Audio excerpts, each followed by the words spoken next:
Here's one way to think about journalism. It's a business driven by supply and demand. People want news, analysis, narratives, whatever. You form a publication that delivers and cater to what readers want. Your bottom line is the bottom line. Your dharma, as it were, is to your shareholders. Principles matter only to the extent that principles are in demand. You gotta be rational, you gotta stay solvent. That's one way of looking at it. But there are other impulses that can drive journalists. You can say that truth matters, especially in these polarized and complex times, and that searching for the truth has a value of its own.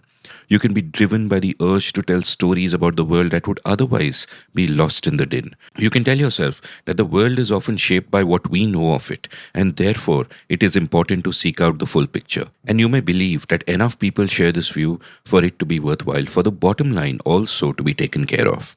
As you would have guessed, I believe in this second school of thought. I believe we don't always have to follow our audiences and second guess what the political masters of this country may want. I believe journalists and storytellers can lead from the front, can form public opinion by informing public opinion, by relentlessly deepening our understanding of the truth. I admire a handful of people committed to this quest. One of them is my guest today. Welcome to The Seen and the Unseen, our weekly podcast on economics, politics, and behavioral science. Please welcome your host, Amit Verma.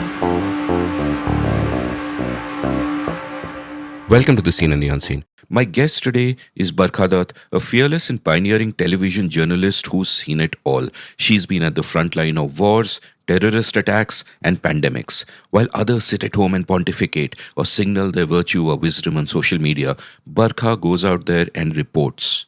She started in NDTV and after more than 2 decades there has ended up forming Mojo Story, an indie outfit that is breaking new ground on YouTube. Her coverage of the pandemic over the last 16 months has been incredible. I enjoyed chatting with Barkha and we spoke not just about journalism, the media, Indian politics and society, but also about her own self. How she has grown, what she has learned, how she now looks at the world and her place in it. She also has some great advice for young people who may be trying to figure out who they are and what they want to do. Before we begin this conversation though, let's take a quick commercial break. Do you want to read more? I've put in a lot of work in recent years in building a reading habit. This means that I read more books, but I also read more long-form articles and essays. There's a world of knowledge available through the internet, but the problem we all face is, how do we navigate this knowledge? How do we know what to read? How do we put the right incentives in place? Well, I discovered one way. A couple of friends of mine run this awesome company called CTQ Compounds at ctqcompounds.com, which aims to help people up-level themselves by reading more. A few months ago, I signed up for one of their programs called The Daily Reader. Every day for 6 months, they sent me a long-form article to read. The subjects covered went from machine learning to mythology to mental models and marmalade. This helped me build a habit of reading. At the end of every day, I understood the world a little better than I did before. So if you want to build your reading habit, head on over to CTQ Compounds and check out their daily reader. New batches start every month. They also have a great program called Future Stack, which helps you stay up to date with ideas, skills, and mental models that will help you stay relevant in the future. Future Stack batches start every Saturday. Also, check out their Social Capital Compound, which helps you master social media. What's more, you get a discount of a whopping 2,500 rupees, 2,500 if you use the discount code UNSEEN. So head on over to CTQ Compounds at ctqcompounds.com and use the code UNSEEN. Up-level yourself. Barkha, welcome to The Seen and the Unseen. Thank you, Amit. This has been a long time planning and I'm glad we're finally able to do it.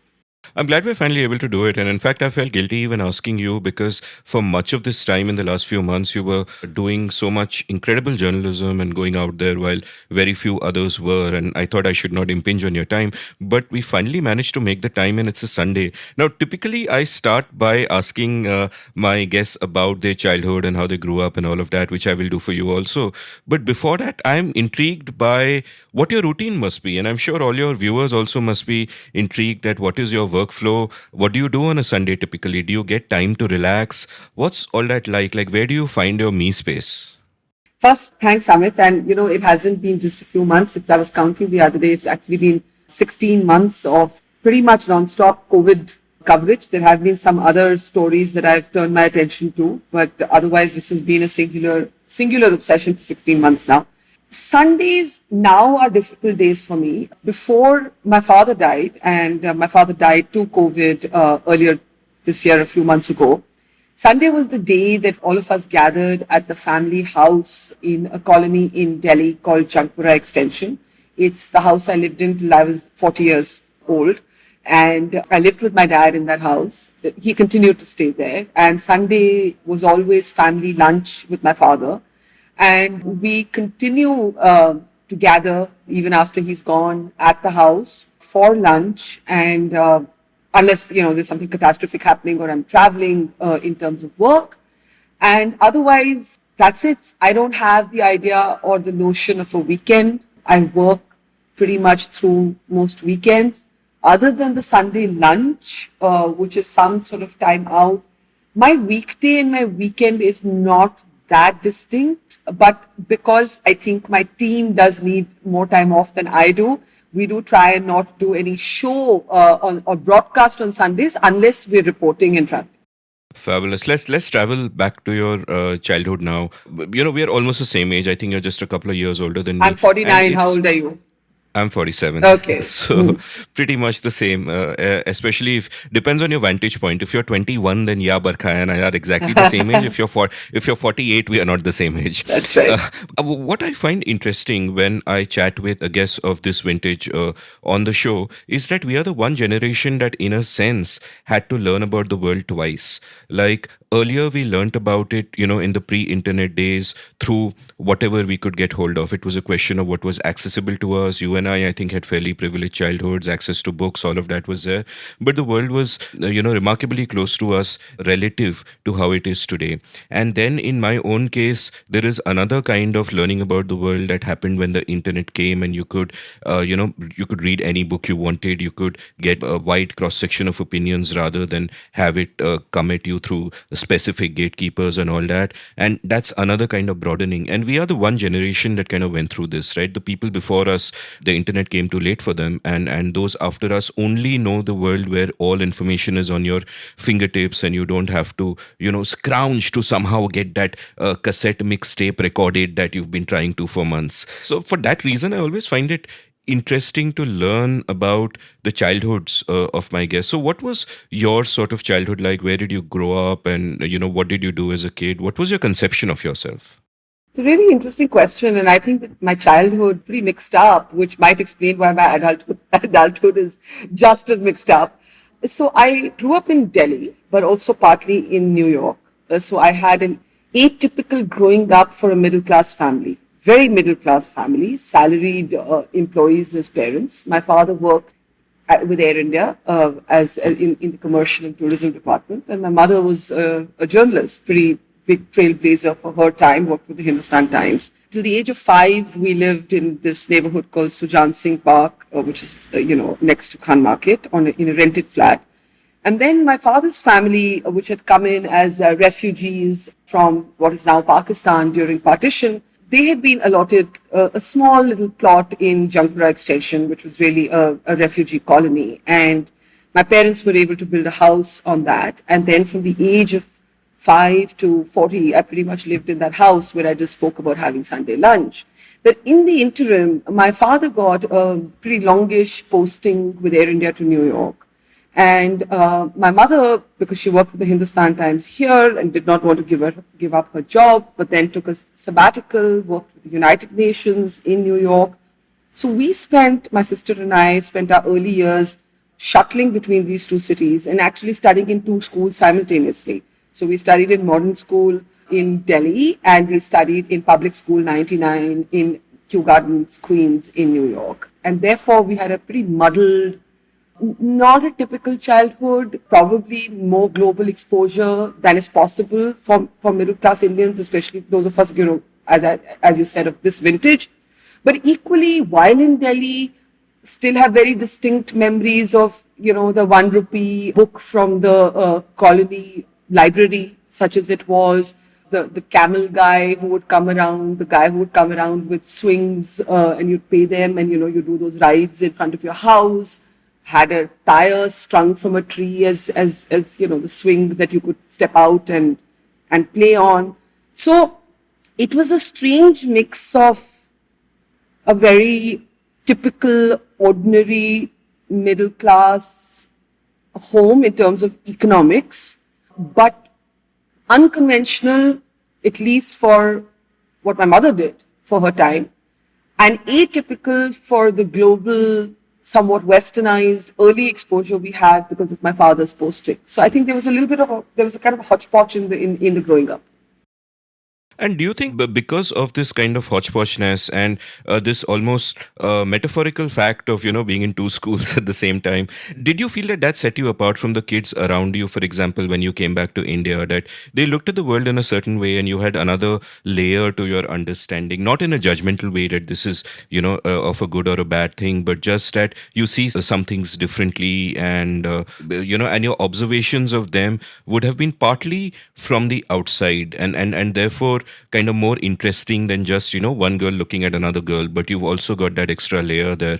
So what did you feel when you looked around you at your friends at India? Did it in any sense feel a constraint to be in Delhi after having lived in New York? What was that like?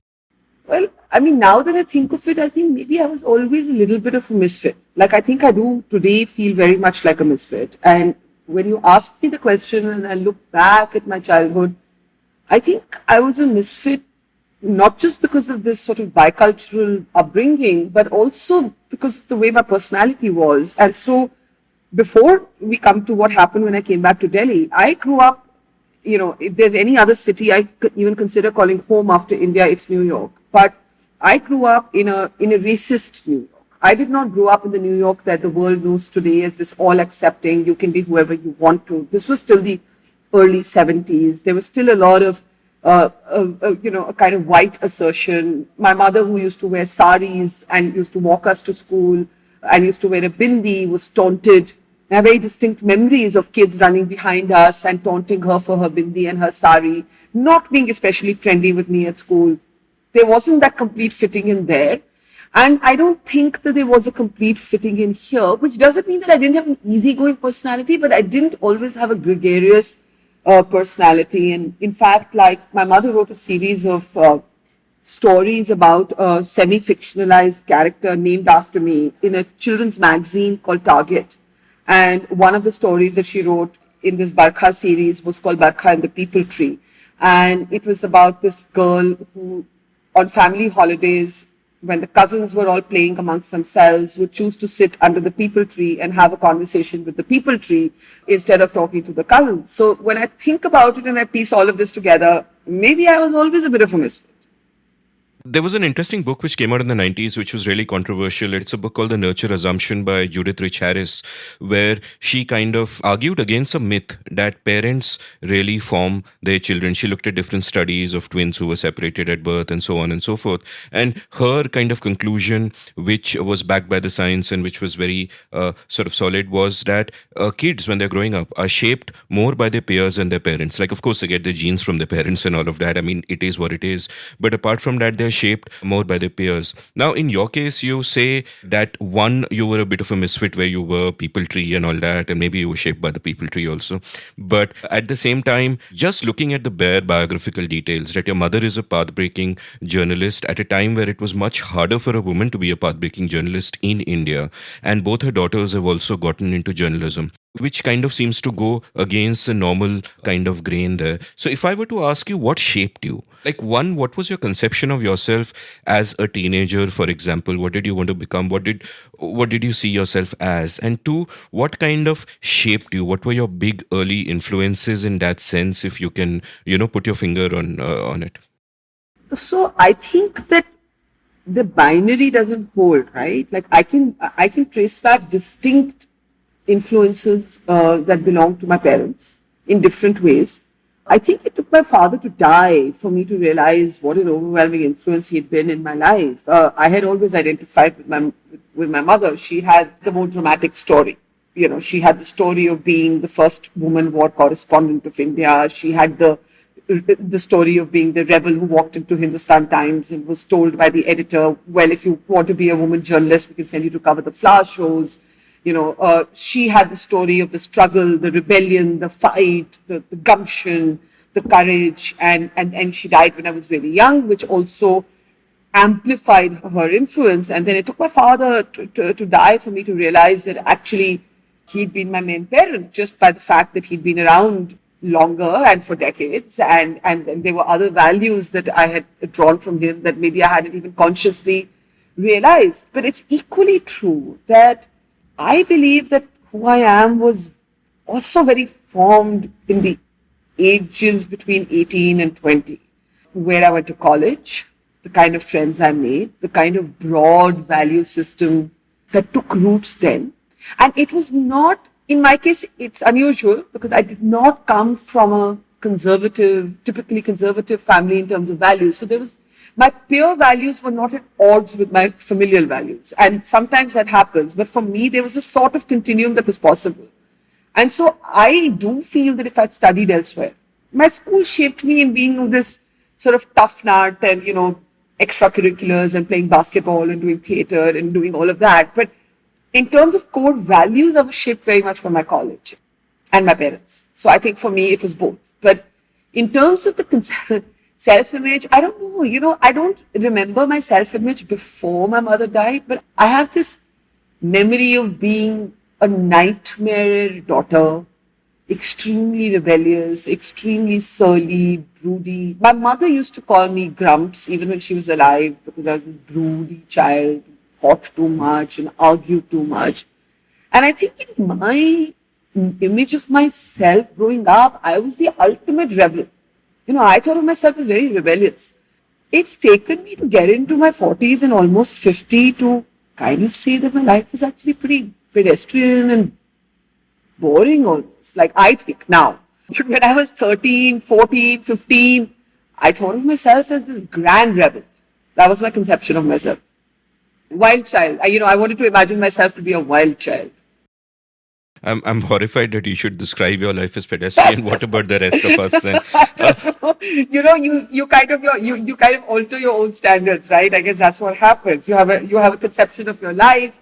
I would have loved to be, and I don't know why I didn't go that route, but I would have loved to be actually an international correspondent, traveling to like crazy parts of the world and reporting from the world. But at some point, and I'll always wonder if it was a fatal error, at some point after my postgrad at Columbia, I was like, I want to work in my country. That's the only place where I care about the news.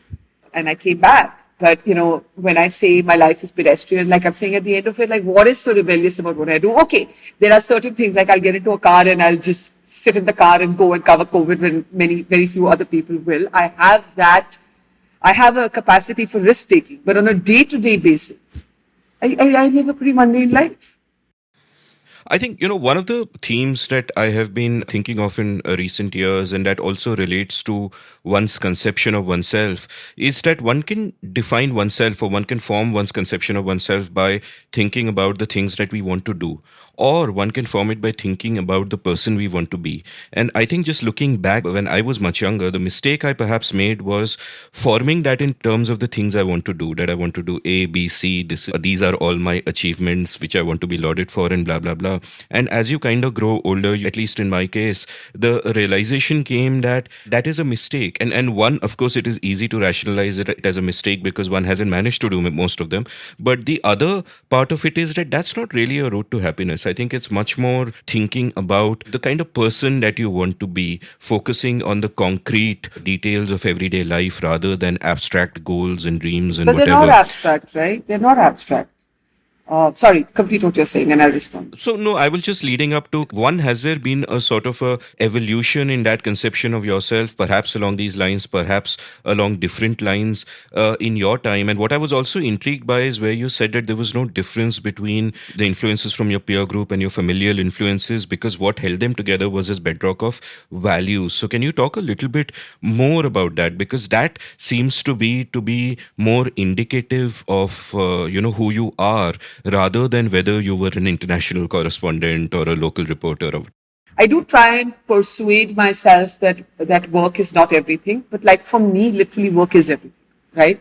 And that is one of the things that makes me a misfit, because I literally, I may know one or two other people who think like me, and I've known them a long time. So, we were in a way shaped similarly. But my identity is totally tied up to my work. My sense of self is totally tied up to my work.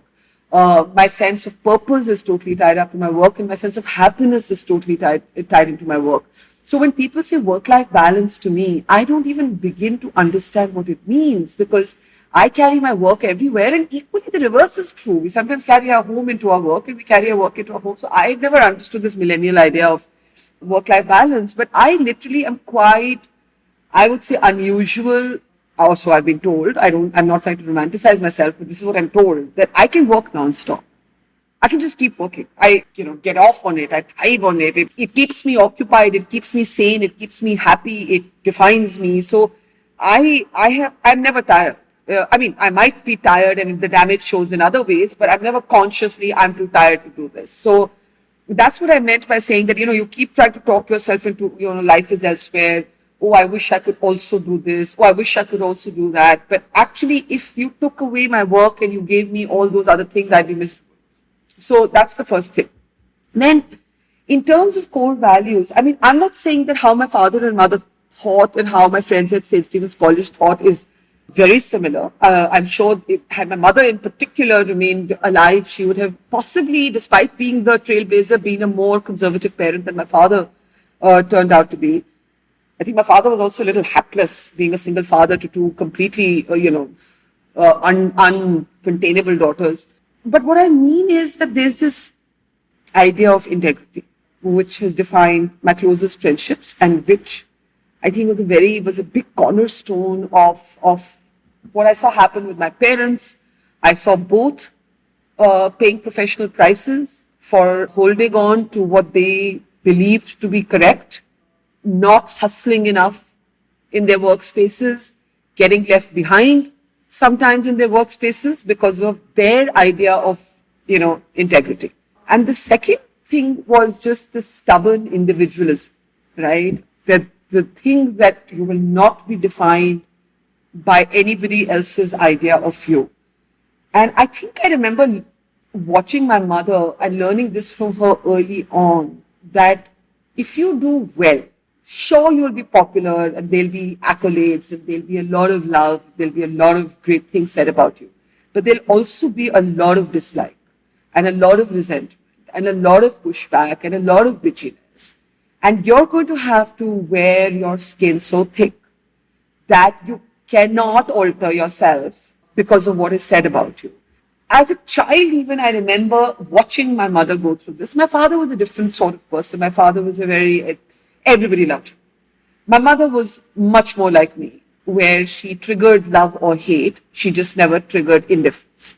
And I think that those are the two, I would say, the cornerstone values: your notion of integrity and stubborn individualism. So you kind of mentioned about how you work all the time and you don't understand the concept of work-life balance. And I also work all the time, though I think we could make a good yin and yang team, because you said that you can work every minute and I can actually not work every minute. I shirk so much. True. Your podcasts are 3 hours long. Obviously, you love working.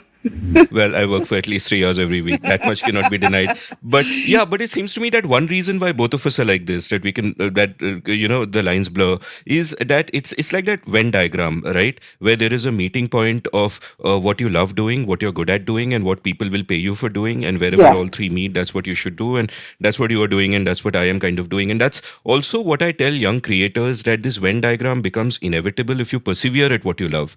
Because if you persevere at doing something that you love, iteration makes for excellence. Eventually you'll be good at it, and then eventually you'll get paid for it. So it's just a kind of a question of sticking to it. Now, speaking of conception of ourselves and all of that, we've kind of gone here and gone there and all of that. But the one thing that I'm interested in is When did you kind of decide to become a journalist? Because obviously, having your mother as a role model at home must have been a really big deal. And what part of it rather, kind of excited you? Like, I think when I think of what you are really doing, one thing that you are doing, at least for us, for all the people who watch your work, is you are making sense of the world. That you're giving us more and more dots which we can connect and we can get a better picture of the world. And that's what you're doing. And that would be, as a fan, that would be my one line definition of it. And in a different way, I try to do the same thing.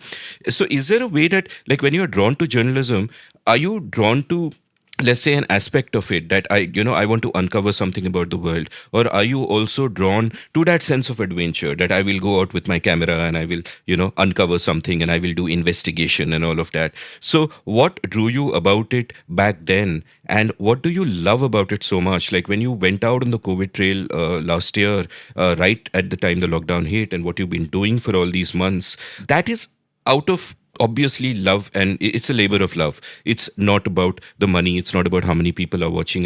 You would do that anyway. So what is that urge? That urge is to not be able to sleep at night unless you're telling that story. That is what it is. I tell, people ask me all the time, in particular young girls, what is your advice? What do we need? And I always say, if you don't love it to madness, right? And I use the word, without any sort of mental health dimensions attached there. I'm just saying, if you don't love it to that point of where it just makes you restless inside, where you can't stop thinking about it, then this profession, there might be many other professions for you, but this profession in its purest form is not free. We'll talk a little bit later about the profession itself, and I don't even know if people think like that anymore, but that's how I think, right? So, and I can bookend it to whatever, 1999, when the Kargil war erupts, and I've never reported a war. I don't come from a military family. I've just come back from Columbia Journalism School, and I'm like, how can I tell this story sitting in Delhi? How there's a war happening in the Himalayas. I'm sitting in Delhi. I don't understand what we are being told. I don't know what's going through the minds. I keep thinking, what is that soldier thinking? What is that soldier feeling? And I know I have to go there, and it is an expedition to get first my organization, then the army to agree to send me as a woman to the war front. And when I fast forward it to 2020, it is exactly the same thing that happens to me. I am sitting here where I'm sitting talking to you today in my basement office, and the lockdown gets announced, and I say, oh, let's go out and see what's happening. And I drive to the border of Delhi, and I see nobody on the streets. And I see a long line of men, women, and children walking. And I see nobody there. No police, no bureaucrat. It's like the state has gone missing. And these people are walking. Then I go to a different border. Right now I'm still in Delhi, and I'm just literally driving in my car to these borders to see. And I see the same thing at all the borders of Delhi, this exodus. And I come back and I cannot sleep. And I know that the story cannot be reported by sitting in Delhi. And so begins my, from within, almost, it is involuntary. It is almost involuntary. It is something that you feel so strongly that you know that you cannot tell this, you cannot uncover a particular truth. You cannot tell a particular story without actually being part of a certain kind of journey. I don't know if I want to call it something as lofty or self-important as uncovering the truth, but I do see the job or the role of a journalist, or sometimes I call myself a storyteller, because not all stories I tell necessarily have news value that day. But I do see myself as a bridge between situations and people, and where I feel that my readers or my viewers cannot travel to, cannot go to, cannot comprehend, I can be that conduit. And I also see myself as this kind of reflection board of which people's stories, problems, passions, emotions can bounce off. And, I can be that kind of white reflection board that they're bouncing off on. And it's just, if you had asked me in school, do you want to be a journalist? I would have said no. Because the rebellious part of me did not want to do what my mother did. Right? It seemed very boring. It seemed very predictable. It seemed like, oh, doctor ka bacha doctor, lawyer ka bacha lawyer, oh, journalist ka bacha journalist. It didn't seem cool in my head as a young kid to end up where your one of your parents is. And I trained to make movies, and my first master's degree was in film and television production. And I thought I'd make movies. It's just that I did not enjoy those 2 years. I found them too pretentious. I found them too precious. I found everybody thought that they were going to, be these poet philosophers who were going to come in and alter the universe. And I just, I didn't see myself as that. But I trained to be a film editor. I trained to be a sound mixer. My first job was as a television producer and not as a reporter. I wandered into reporting by accident. And then once I did it, I just loved it. I mean, it was love. I mean, it is the most intense emotion of all emotions that I have ever experienced in my adult life, is the love I feel when I'm out in the field reporting a story. There's nothing compares to it. No human being, no experience, no other emotion. And I guess that, for all the corroded dimensions to Indian media today, it's still something I love. I still love it in the way that I did when I was 22.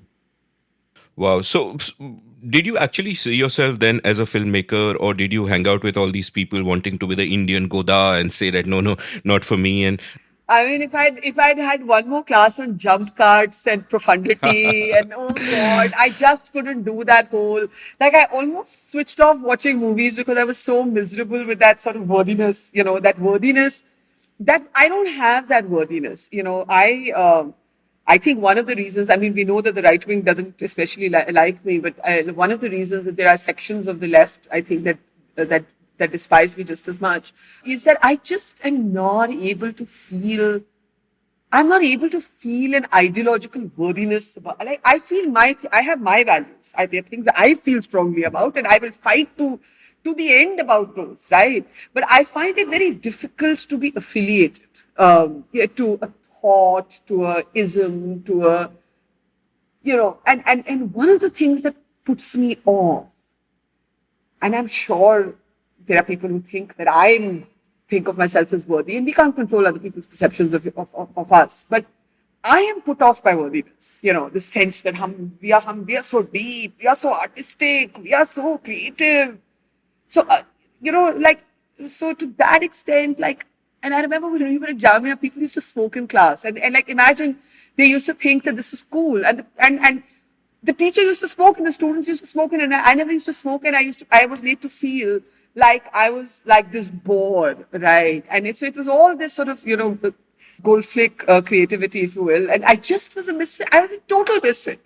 And I think that's when I knew that I just can't be, I'm not artsy enough for this, whatever artsy means. This isn't happening for me. But I thought when I started it, that is what I wanted to do, that I wanted to make movies. And I enjoyed much more the technical part of it. I enjoyed learning.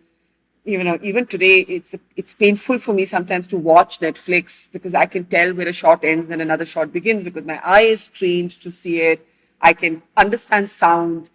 I've done sound mixing in the days when you carried a Nagra, whatever thing around and separately picked up audio. And who does any of that anymore? But I trained to do that, right? I used to mix sound in the NDTV studio where I started.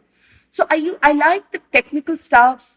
I found that quite magical. But I couldn't be this clubby, creative, we are the artists unite person. I just couldn't be that. You spoke of worthiness, and immediately I thought of modern social media, and in a sense that image you just painted of from Jamia in the early 90s, great metaphor for social media today, that there is a class and students are smoking and the professor is smoking and they're all oblivious of the toxicity of the smoke. Completely. So, and I remember once you tweeted something about how we all contain multitudes. And I think that is what we have, I mean, if you want to be creative, let's go back and read our Walt Whitman, because the point is that we are not any one thought or any one person or any one ism. And the pressure of dogma is the most suffocating, it's the most suffocating thing today. So, and that's why I pretty early on in this conversation identified myself as a misfit, because I do not fit. There's not a single ism that I fully relate to. I identify as a feminist. Let me hasten to say that there are two isms. If you ask me, I don't shrug off all isms. Who are you? Are you a feminist? Yes, I don't blink. I've answered yes to that question since I was 16, and I'll answer yes to it today. But I might have a notion of feminism that is at loggerheads with a 25-year-old or a 55-year-old or even someone my own age. And that's what I mean by not fully fitting into any ism. I love the way you said 25 and 55 as if you are just in between. I'm closer to the 55 at 49, but yes. Yeah, no, that happens to me also. It takes time to adjust sometimes to Because we how forget, old. right? We forget. Yeah. In my mind, like with this, like I can't even believe I'm 49. Yeah, we are still Yeah. young. The world is out Yeah, ahead of us. yeah, And exactly. all of that, the Whitman quote of containing multitudes has almost become a cliche on my show, and I keep invoking it. And I think it's necessary to invoke that sentiment because a lot of the politics that we see, especially in the polarized spaces online, are based on pigeonholing people, on reducing people to one thing or the other. That, oh, you are a cishet white male, or oh, you are a Muslim and therefore anti national or whatever. And it comes from both the right and the left, which is why I react so viscerally to all kinds of identity politics, whether people are bhakts or wokes, because I just think that, the world is far more complex. To reduce people to just one aspect of their identity Absolutely. becomes a problem. Let's go back to journalism in the sense that when I look back on those times, and obviously we've already discussed how the influences coming in are not so many. Today, I can go online and all the best journalism in the world is out there in front of me, and some of it from India, thanks to people like you. But back in the day, you don't really have that. So, like you've kind of formed your values of who you are. But how does one form values of what good journalism is? What is your conception of good journalism? Like in the little time that I spent in journalism in the aughties, I found that most mainstream journalists around me, this is in the context of sport because I was a sports journalist when I was doing it as a profession, were completely out of sync. Like that's not the kind of stuff that you would teach or you would want people to do. So when you go there, what is your conception of journalism? How much of it comes from the people you are working with, who are your seniors, who are guiding you, and over time, how does that conception evolve? So again, I would not be typical because of growing up as the daughter of my mother. And because I actually, had a reference point of her stories and her daredevilry and her courage and her ferocity in a way. Like I think by osmosis, a little bit of it I was able to imbibe as reference points that a story is a story is sacred. Like that's one of the things I learned from her, not your ideology. And I'm segueing a bit because it relates to what we were discussing about polarizations. But just to give you a recent example, the farmers' protest when it was taking place, I spotted one day online a video of a Sikh man at a barricade arguing very politely and effectively with the police. And I had no idea who the man was.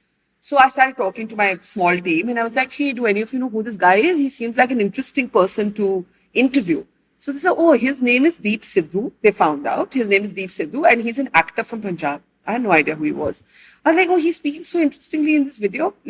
Maybe he'd be a new voice to get on this farmers' protest. So we track him down. It's an online interview. He's in the back of some car at the border and we're doing this interview.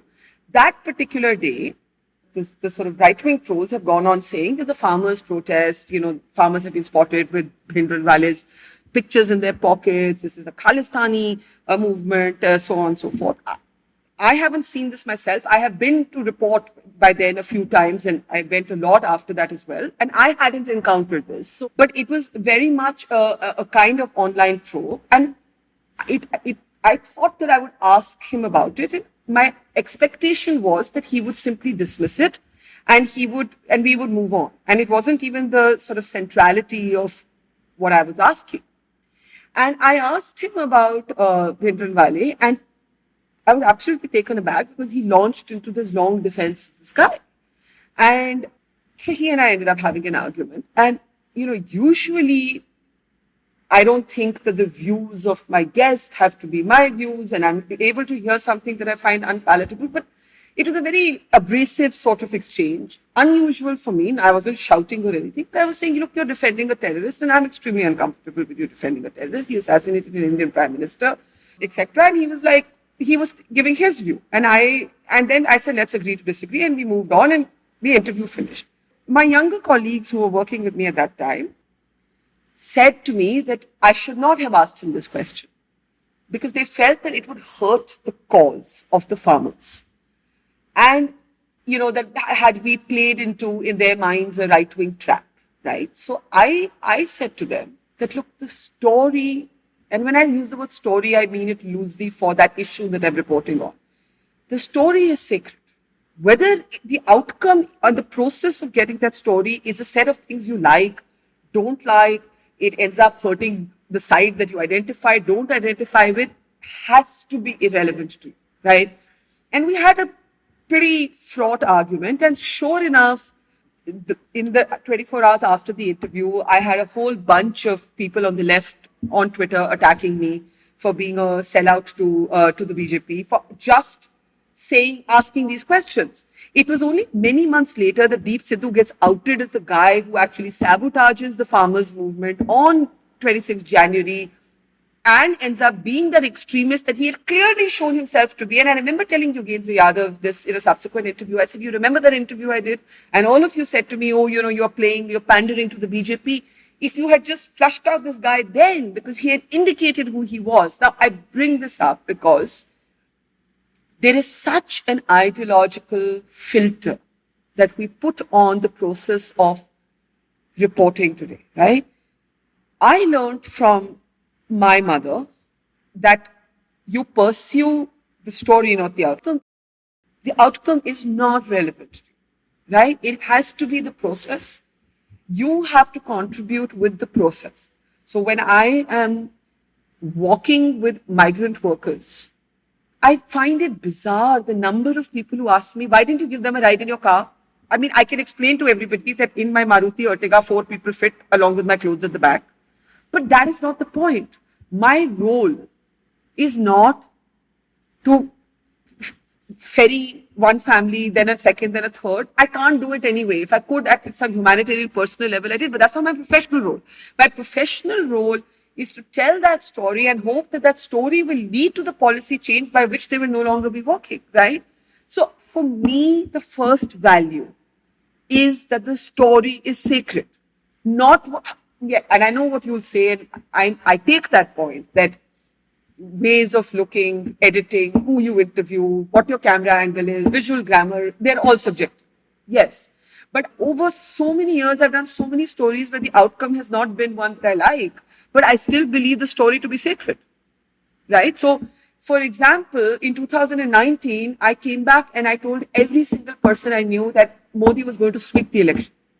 And because everywhere I went, I found people who said, aur kaun hai? And I remember writing a column saying it's the aur kaun hai election.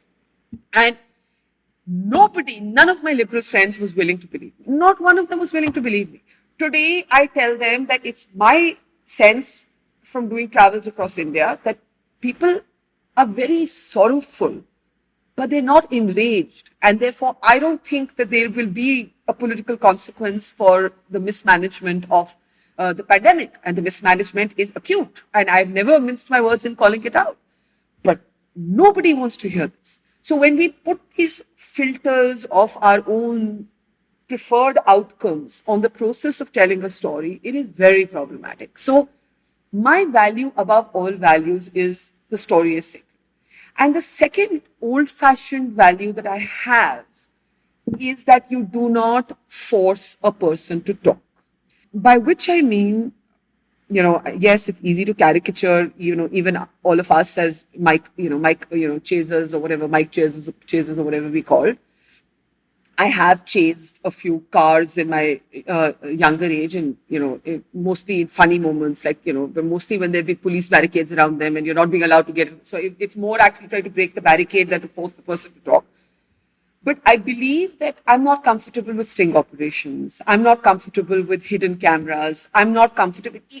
I'm just not comfortable with covert ops reportage, right? I think that your reporting should be able to get a person to come on camera or find some other way to tell that story. The agency belongs to the person whose story you're telling. Yes, it's complicated when you're trying to do an expose, but find a way to do it without doing stings and, hidden camera ops. Just uncomfortable with them. I'm not saying I've never been associated with a story that's used it. I'm just saying that I'm deeply uncomfortable with it and that the story is secret. The outcome can't decide what story you tell. Yeah, I completely agree with you on both these points. And some thoughts emerge. For example, just thinking aloud on why stories matter so much and why stories can get the kind of responses that they do. Like back in back in the good old years, we sound like two such old people now, at least I do. I know. Yeah. So back in the good old years, if I had thought about this, I would have thought that stories matter because they explain more about, they show more of the world to us, and therefore they matter for that reason.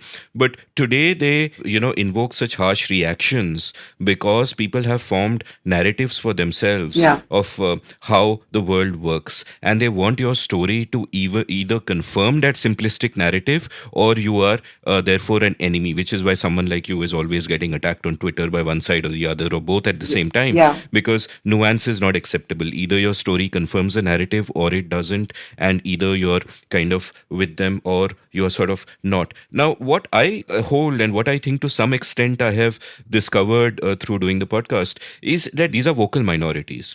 So you have vocal minorities who are part of these echo chambers, who are also signaling within their echo chambers to raise their status, who are smoking in the class in Jamia, as it were, to go back to the metaphor.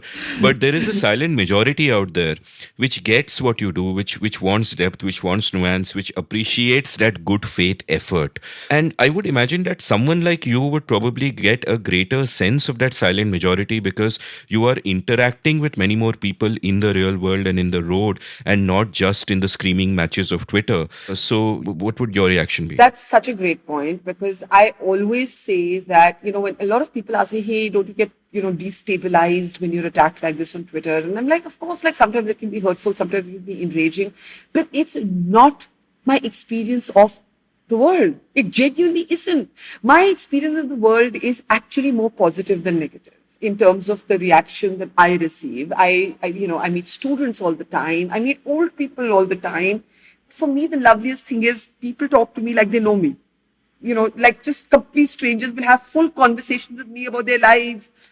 Like just completely intimate details. And it's the loveliest thing. And it was reinforced for me actually through these COVID travels. I have seen so much kindness in these times. So much generosity from people, and the people can be famous film stars and sports people, and they can be like just somebody I meet at even on Twitter, like even people off Twitter have sent me messages saying, do you need a place to sleep? Do you need food? I mean, I remember in the first wave, so the second wave was logistically easier and emotionally just ravaging. And the first wave was a logistical nightmare because there was no place to sleep, no food to eat. Dhabas were not open. You couldn't get a samosa or a glass of water. And you had to, for me to find places to stay, I had to keep calling up district magistrates, getting permission for some hotels or some guest house or something. And I was often staying in someone knew someone in a house, in a room, in Kota. I remember we stayed in some student hostel. In some other place, we stayed in some khet. One night we spent in the car. I mean, it was crazy. But because people saw this, they sent food, they sent clothes. My shoes broke, and the number of people who just wanted to give me shoes. And there was somebody I didn't know, and she's become a friend today. She lives in Mumbai, and she was like, I can see that you're out of clothes. Can I run a wash for you? I mean, she just randomly, complete stranger, ran a laundry wash for me, said, how many days has it been since you've eaten a home-cooked meal? It was COVID, first wave. Nobody was ready to invite anybody. She said, I don't care. You come home. I'll be socially distant. I need to feed you. Like, I actually think that if you stop paying attention to these echo chambers, right and left, I still believe that most people are broadly commonsensical. What these sides disparage is sitting on the fence. I don't think it's sitting on the fence. I think people make up their own minds. They agree with some of what you do, they disagree with some of what you do, they like some things about you, they may find some things irritating. That's life. I mean, which people do we know about whom we like everything? Right? So I don't know anybody whom I like all the time. So I think if you are liked 75% of the time, that's a great score. And my experience of life is I am liked, even loved 75% of the time among the people I meet. And so I have trained myself to not get distracted by these very vocal, very voluble, this sort of ideologues coming at me from often both sides. So you mentioned a phenomenon which I've also noticed and which I also find very moving, which is people talking to you as if they know you. You know, the space for creators, I think, has led to a greater scope for this kind of intimacy. Like the metaphor that's, been used before for something like this is if you are consuming entertainment at a cinema theater, there's a certain distance between you and the screen, and there's a similar distance between the camera and the people, and it's a little distant. And television brings it closer. The TV is 2-3 meters away, and similarly, the camera and the are separated. So you have Friends and Seinfeld and all. And YouTube is intimate. You're watching something on a laptop screen or you're watching something on your mobile phone, and the camera is also relatively close to the person. And that creates that kind of intimacy. The other aspect of this, besides the intimacy of the medium itself, is I've heard you speak about the importance of being authentic to yourself, especially in the context of leaving NDTV. And we'll come to that a little later down the line. But the notion of being authentic to yourself, which is something that really means a lot to me, because I think no matter what you do, you should not see yourself as a functional tool, that there is a story and I am just fulfilling a function of getting the story out there. No, it's important to actually if you have the privilege of doing so, to pursue the kind of stories that mean something to you, that keep you awake at night, like you said, and that authenticity is important. And when that authenticity comes out, like podcasts are really the most intimate medium in that sense, which I didn't realize when I got into it, because you're a voice in somebody's head, and that sense of intimacy with the audience is incredible. So do you have some thoughts on this, and do you also, therefore, just thinking aloud again, feel that moving to Mojo, moving to YouTube, maybe what has happened over the last 4 or 5 years made this happen more?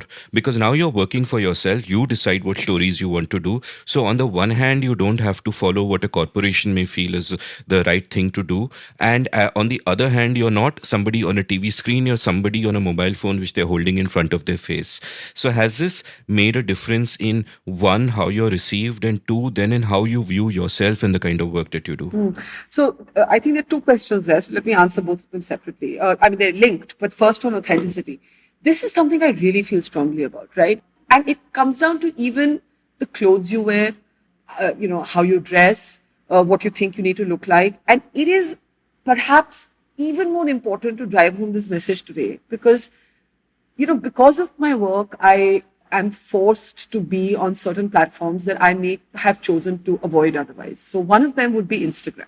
I would not be on Instagram if I I believe that I want to reach all kinds of audiences and I want to understand all kinds of platforms, so I'm on Instagram. But when I look at Instagram, I find it completely flattening out an idea of, in particular, how women should look like. And, there's this sense of performing for your phone camera and pouting at the camera, putting the filter on, making sure you're shot, you always take a selfie in the best light. And I'm not saying that I'm free from all vanities, but I'm saying that there is a flattening. There is a cookie cutter impact of the body size, of the face, of what you're supposed to project. And there's so much projection and there's such little grit and there's such little reality that I feel like we're entering this sort of perilous universe where almost nothing and nobody is real. And yet, paradoxically, I feel that the people who make the deepest relationships with their audience are the ones where the audience sees them as real. Right? I think realness, and that realness can just be you being you, whatever that you is. And I think that, I have many other issues with what she does, but the one person who was the queen of this was Oprah Winfrey. And I remember thinking this when I was interviewing her at the Jaipur Lit Fest, that she defied the stereotype. One of the reasons I did not want to be a presenter on American television when I graduated from Columbia was because what the presenters I saw were all blondes in black. That's what I called them. They were white women, blondes, dressed in New York black. There was a stereotypical look if you wanted to be an on-air person. And Oprah, with not just the color of her skin, not just with the size of her body, but also the informality, the loud laugh, just she was authentic. And I just think that I can't think of too many people on camera who are able to be authentic. But you will find that between men and women both, those who are authentic to themselves, with whom you feel that even if I met them at their home, they'd be like this only, like they are on camera. They won't be different. Those are the people whom strangers want to give samosas to and say, "Hamare ghar mein solo aaj, koi baat nahi bacche." You become like some everybody's child. And I just find that for me, my ordinariness, by which I mean that I do not know how to be this gentrified, glamorized, cookie cutter female presence on camera, I think has helped me build relationships with people because there's a relatability with authenticity. So that's on authenticity. On Mojo, yes, I do not think that if I worked in an organization, I would have been allowed to sit in a car and leave and just do, and at the height of COVID, firstly, I would have been told, we can't take responsibility for you, we can't, this thing, you can't go, whatever. Secondly, there would have been a resource issue. Thirdly, there would have been a no, is it really necessary? Because who spends money on reporting anymore? So there would have been so many issues, right? I can't imagine that if I worked in an organization, even in an organization like NDTV that did encourage reporting, at least in its earlier years, there would have been so many other complications. So at one level, it's been very liberating. And there's much greater space to build that intimate relationship between yourself and the audience. But of course, there are other struggles with all of us who are now independent content creators. That I was sort of corseted by an organization. I was used to sort of, let's say, small things like to produce a primetime show on television takes about 15 people. We do it with 3 now. Right? One is it's the magic of technology, but you also adapt to doing a lot more yourself, and you learn new skills. It's at one level very exciting, but let's not romanticize it. You do fight for things you never had to fight for. Like? Mostly resources. Yeah. Mostly resources. I mean, not, and especially when you're at building stage, right? So like for me, it's ironic, but like these toughest 16 months of my life, it's probably been the toughest story I've reported on, more than war, more than conflict, because of its one length, how long it's lasted, 2, not being able to identify where the danger will necessarily come from, and therefore having no mechanisms to really protect yourself. 3, facing some colossal personal loss in the middle of it all. So for many reasons, it's been probably my toughest assignment.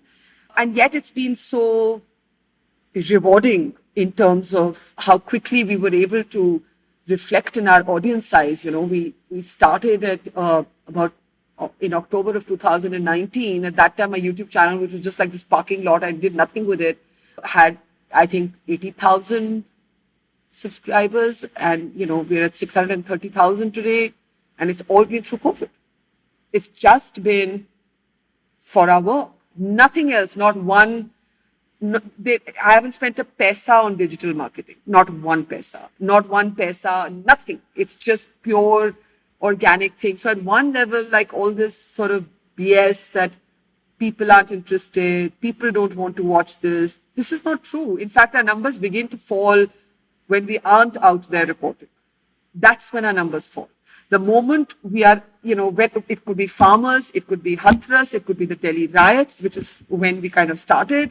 It could be the citizenship protests, and then, of course, COVID. And we see a spike when we go out and we tell these stories and we bring them back. It's in peacetime that actually we find it very difficult to grow our numbers.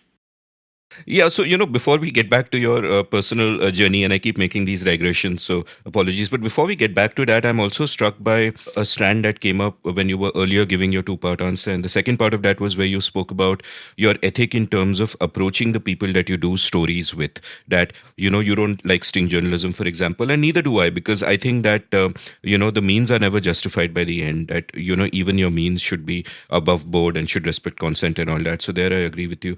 Now, my question is about how one approaches the people that one is doing a story with, especially if it is at a traumatic time. For example, on your Instagram page, I came across this lovely poem by Varsan Shire. I hope that's how her name is pronounced. Yes, And it's yes, called What yeah. Happened Yesterday Afternoon. And I'll just read out the first few lines because I love them so much. What happened yesterday afternoon, Varsan Shire? They set my aunt's house on fire. I cried the way women on TV do, folding at the middle like a 5 pound note. I called the boy who used to love me, tried to okay my voice. I said hello. He said, Varsan, what's wrong? What's happened? Stop quote. And the poem continues, and it's just beautiful. And this is a dilemma, right? This is a dilemma for anyone. And this is not just a dilemma in terms of journalism, it's a dilemma just in terms of life. That to what extent are you treating people as a means to an end instead of relating to them as people itself? How do you approach that? And I guess this is a sort of career wide thing for you that and I know obviously that consent will be paramount for you, that you're not thrusting mics in the face of people at a cremation ground. It's only people who are willing to speak to you and all of that. But how do you approach this? How hard is it? And sometimes at a fraught emotional time like reporting during COVID on any given day must be, because it's just so hellish. How do you approach it? So, my first encounter with this debate around consent during tragedy oddly came during the 26/11 terror strikes, when a certain class of viewers, and I emphasize the word class quite knowingly, was extremely angry with me for interviewing, and I wasn't the only one doing it, but as oftentimes happens with me, I become somehow emblematic of a media discussion. Why were we talking to people outside those hotels when their families were inside? And what was strange, and I remember writing about it later, is that I had reported on n number of terror strikes, but mostly in those terror strikes, it was poor people who were killed or injured or maimed, and their families would speak and the audience never complained. But this was a PLU audience, a people like us audience. And for the audience, it was too close to the bone, and they were extremely uncomfortable, extremely angry, and they were extremely argumentative about why is this necessary? You people are vultures, you people are feasting off tragedy, and all the rest of it. But I would always say, and I continue to say that even today, I remember interviewing a husband whose wife was inside the Taj. And he said he wanted to do the interview because maybe she was watching TV. Maybe she was watching TV. There was somebody else who wanted something else. What I have found, and the reason I'm bringing this up, is that as uncomfortable as some parts of our audience may get with the rawness of tragic moments, of difficult moments, especially of moments that you think could also be your story one day, I find that most people want to tell their story. Most people I have ever met in life, yes, there are some people who will say, please, turn the camera off, go away. Please go away. And you go away. Mostly, my way is to gently ask, would you like to talk? And I would say 8.5 times out of 10, the answer is yes.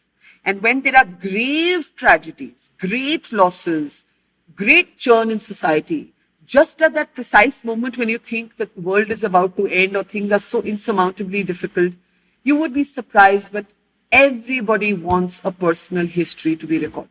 Nobody wants to die or lose somebody as a mere statistic. Everybody wants to tell their story. It can come from different places. It can come from a place of sorrow, of anger, of hope, of frustration. But mostly people want to talk.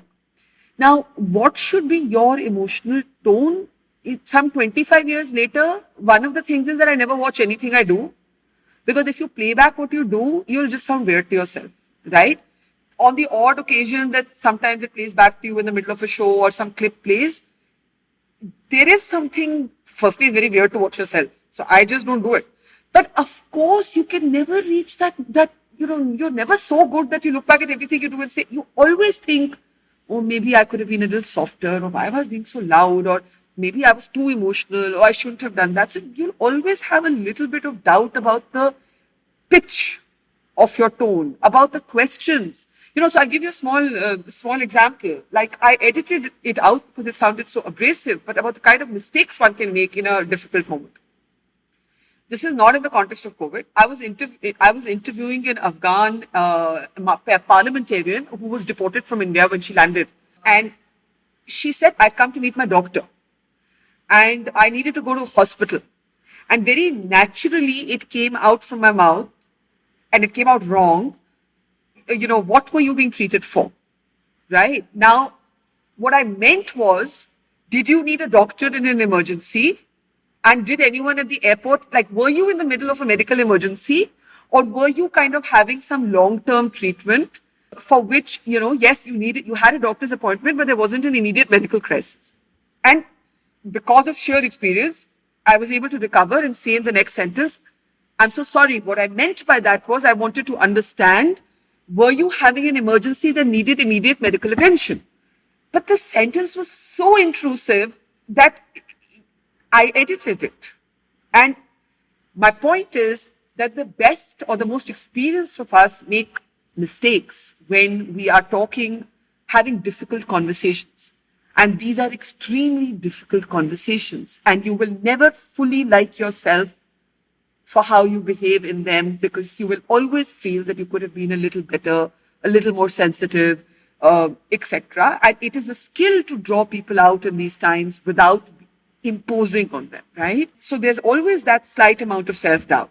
However, I will keep insisting that people have a right to decide whether their stories need to be told.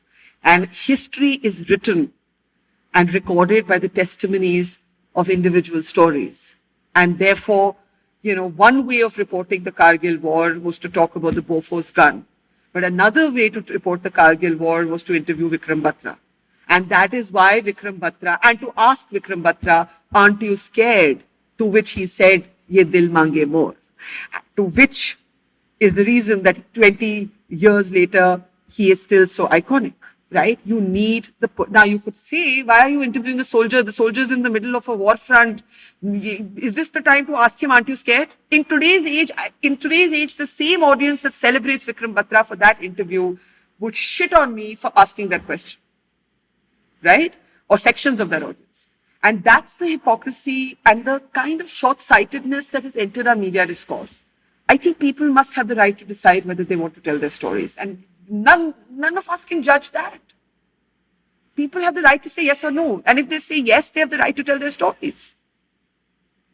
I mean, obviously a war will come with its own compunctions on how much a soldier can say and how much you can ask. I don't mean to simplify the example, but just broadly speaking.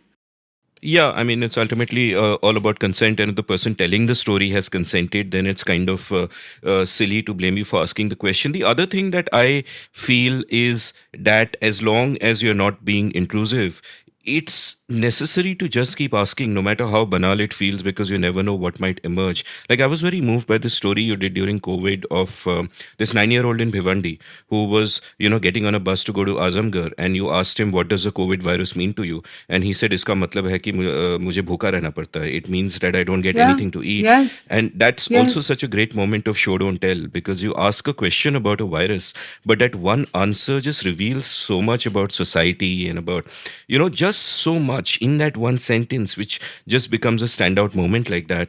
And people could otherwise criticize you for asking a banal question, that why are you asking a 9-year-old whether he knows what the virus is? But you get that moment from that. I think sometimes you have to ask, the most banal question of all, and I recognize it because it's been caricatured in memes, is what's, like, aapko kaise lagta hai? Now, I've never actually asked someone, aapko kaise lagta hai? But I have said to them, when you heard this, what was the first thing you thought? Now, it's a non-complex, non-intellectual question. But people need simple prompts to open up right? People don't want to write a PhD thesis or whatever. There's a child getting onto a bus, right? I'm just asking him, do you know what the virus is? It's completely organic. Whereas if I had asked him some other question, it would have seemed tutored. He may not have given this answer. So I just find that to draw people out intimately, sometimes you just keep it simple. Don't try and show off how profound you are. Too many of us make that error of, wanting it to be about how much we know, so as to not appear banal. And I understand that. I understand that there's a pressure that you don't want to be an also ran. We all feel that pressure. You want to somehow be distinct. And if you're asking these simple questions, you don't feel distinct because you feel like even a intern would ask the same question. Like, I'm sure, like, maybe there's a part of you that thinks that, right? Like, it's kids starting out would also be, but it's many different skills. It's a skill in, do you bring your camera to the height of the child? I mean, I have gone mad telling the camera people I work with, don't shoot children from the top, right? Do you kneel down to the height of the child? Do you talk to the child playfully, but yet as if he or she is an adult? It's not just the question. There are multiple skills that, I had a teacher at Columbia. I mean, show don't tell is one way of putting it. And I had another professor who used to say, write like you speak, only better. And in the same way, you've got to speak as if it's so casual and natural, but there's a whole set of skills that are going into that are acquired, that are intuitive. It's a mix of a lot of things. And when you do stories like this, how hard is it to sort of not get emotional yourself? Because just watching this stuff, I sometimes find myself tearing up, right? It's difficult not to.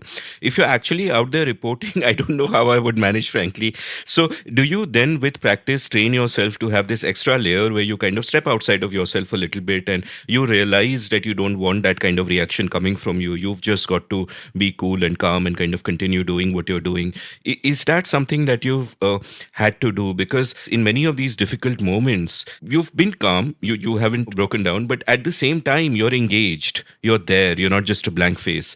What is that process like? How does one, evolve what one's approach is towards that? I don't want to use the word surgical because it's not. Because if you become surgical, then you're not feeling. And if you're not feeling, then you're not drawing people out. So it can't be surgical. But I will tell you that in that way, reporting COVID and reporting military conflict is similar in that you do have to keep one part of your mind to the sheer, I don't want to say craft, but to logistics, right? There has to be, so if in Kargil it was, how do I get this tape to Delhi? How do I find a place to sleep? How do I get something to eat? And some of those similar things in COVID.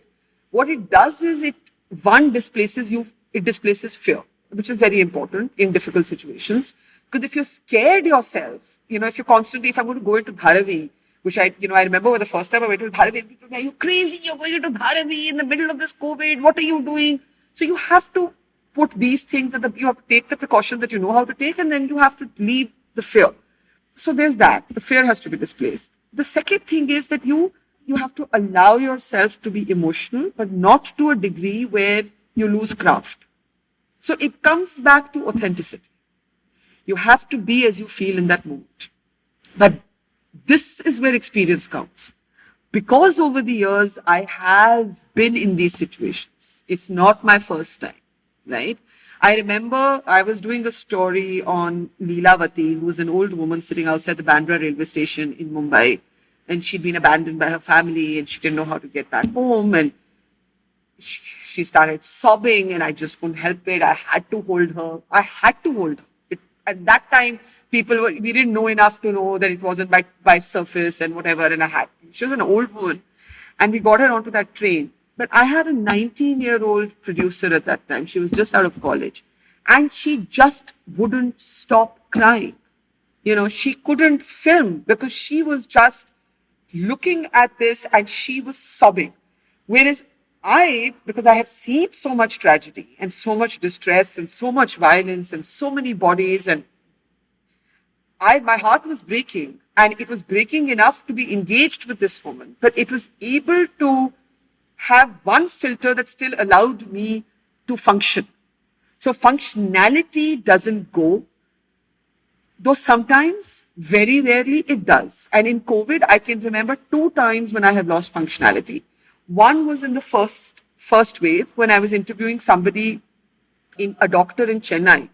And the doctor was describing how he had gone to bury his best friend, who was another doctor. And at that time, because there was so much phobia about and so much ignorance and bad science around COVID, that the neighborhood had stoned the ambulance that was carrying this doctor's body, and they kind of went from burial ground to burial ground, and they were not able to do it, and the ambulance was smashed. And this doctor just broke into tears while he was doing this interview, and he broke into tears, and I broke into tears, and it just happened, and we plowed for the interview. And the second time was I was doing this series on how hundreds of government school teachers in Uttar Pradesh had died because they were sent into enforced election duty.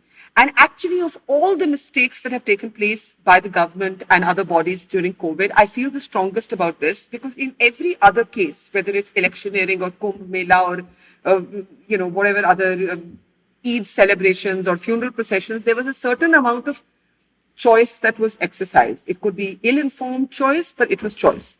But these government employees who were forced, not given any agency, I feel very strongly about it. And I was interviewing this lady and her daughter who's 15. And my father had died, I think it had been 10 days. I just recovered from COVID, so maybe it had been a little longer, maybe 2 weeks. 2 weeks or 3 weeks gap. And I was interviewing this mother and daughter. And the daughter says to me, well, you know how I feel because your father died and my father died. And I just couldn't, I broke down like I never have because the parallel was false. Because my father, whatever my pain is, and I told her that my father was not forced into a situation where he couldn't say no. He did not get COVID because his choice was taken away. Your father got COVID and died because his choice was taken away, right? So just that she, even in that loss, saw it the same way without rancor was very painful. But largely, I would say that it's something internal. It's a threshold. You've got to keep the emotions open because if you close them, you'll come across as cold. And many people do. And the thing is, the camera catches you. If you're cold, it'll show. But you can't be so distraught that you can't tell the story. And by the way, this is why it's so difficult. And this is why it can sound jarring at times to our audience. Because it's not easy to get this balance right. And even now we make mistakes. At least I do. Yeah, I mean, the important thing is if you're out there, you're going to make mistakes. The important thing is to be out there. Yes. Yeah. And say sorry when you make a mistake that you think was a mistake. I never say sorry when I don't think I've made a mistake. But if I think I've made a mistake, I have no pride in saying, I could have done that better. I'm sorry. I shouldn't have said that. Right? But I'm very stubborn about not saying sorry if I don't think I'm wrong. So that, but yeah, you learn. Every day you learn. Yeah, so let's take a quick commercial break, and when we come back, we'll continue with your personal journey and more talk about this and that. Long before I was a podcaster, I was a writer. In fact, chances are that many of you first heard of me because of my blog India Uncut, which was active between 2003 and 2009 and became somewhat popular at the time. I loved the freedom the form gave me, and I feel I was shaped by it in many ways. I exercised my writing muscle every day and was forced to think about many different things because I wrote about many different things.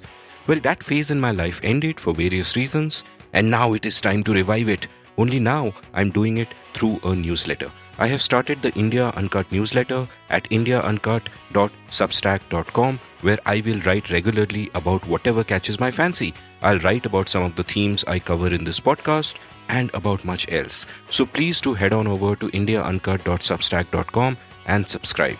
It is free. Once you sign up, each new installment that I write will land up in your email inbox. You don't need to go anywhere.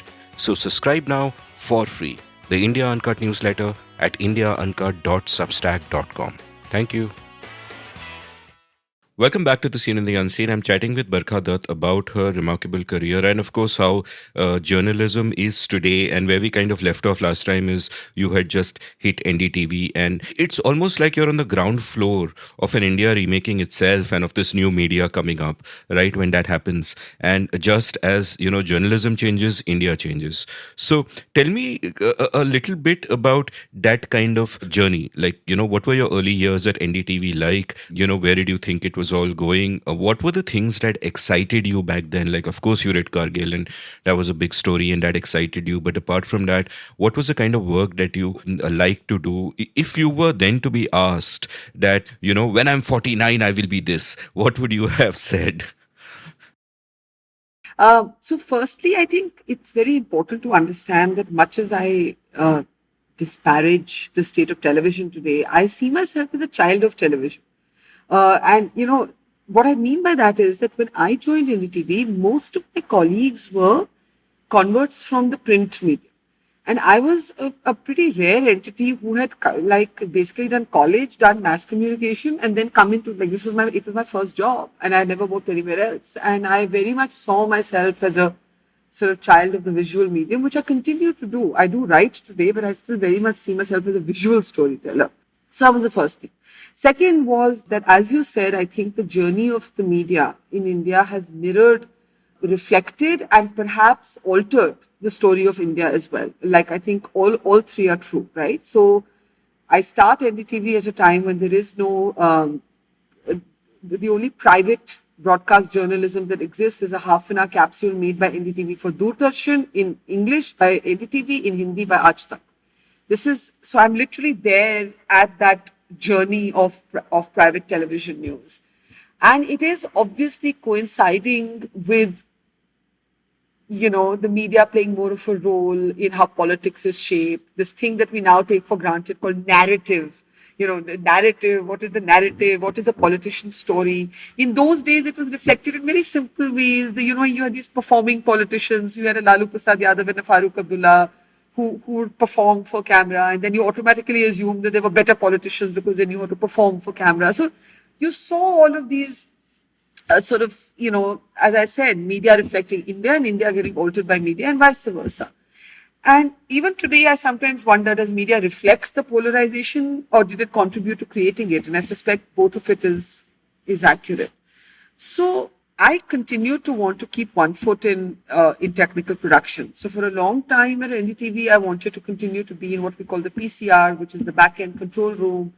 I wanted to rotate roles in that. I did sound mixing. I learned how to edit. I learned how to edit in Jamia. I continue to be able to edit my own stories. I was somewhat crazy in that way that I remember when I went to report the tsunami. In those days, there was no digital editing, and we used to do what was called cut-to-cut editing, and it was on a machine, and we had a portable editor, and my camera person Jami and I, even into a tsunami, we carried our own editing machine so that we could have full control over what pictures we were sending and, so on. So what excited me was always the same. It was going out into the field and telling the story. And I know so many people asked me during COVID, oh, is this Barkha 2.0? And I was like, no, it's actually Barkha 1.0. I forgot that this is what I love. This is what I love. And yes, of course, I can't be out every day. So there are days in the middle when I'll be behind a desk. But I don't like being behind a desk, and I didn't sign up to be a journalist to be behind a desk. Amongst my earliest and most well-established stories, most significant stories, Kargil is well-established, but one that is lesser known is in terms of how much it impacted me, and also as a story that really altered India, was the gang rape of a woman called Bhavri Devi. And now I was this 20-something, fresh out of this liberal cocoon of St. Stephen's College and the worthiness of Jamia Millia. If you had asked me about my feminism, it was very borrowed from the West. I had read all my Germaine Greers and Gloria Steinens and all the rest of that, right? If you asked me what my caste politics were, I would say like a typically privileged elite that I don't believe in caste. I still don't believe in caste, but I recognize today that I can say it, like for myself, I don't believe in it. Like if you ask me, what is your caste? I will say, I don't know, I don't have one, I don't know, etc.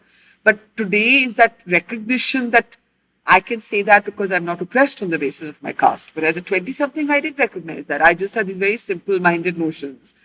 And then I am sent to Rajasthan to report on the gang rape of this woman who's raped for trying to stop the child marriage of a 1-year-old baby. And among the rapists is the father of the child. And she's still fighting her case. It's been forever, like 25, almost 25 years. But from that case is born the Vishaka guidelines. So we owe to this Dalit woman in a village in Rajasthan the sexual harassment guidelines that govern all of India. And she and her decision to go to court deliver this to us, and all these big words that we know today, intersectionality and all of this. This was my education. This was my education. And this is when I discovered that, you'd asked me early, is it the adventure? Is it telling, being that bridge? But what about how much it teaches you to unlearn? Every day I abandon something I used to believe because being a journalist has taught me otherwise. Right? The unlearning is the greatest gift of journalism. The way it challenges you to rethink your own positions. So Bhavri Devi, that story at NDTV really did that for me. What was NDTV like? Look, we were very young, all of us. And NDTV was a very benevolent, encouraging, almost parental environment. It was very easy to be a beloved, bright, sometimes errant child in that environment.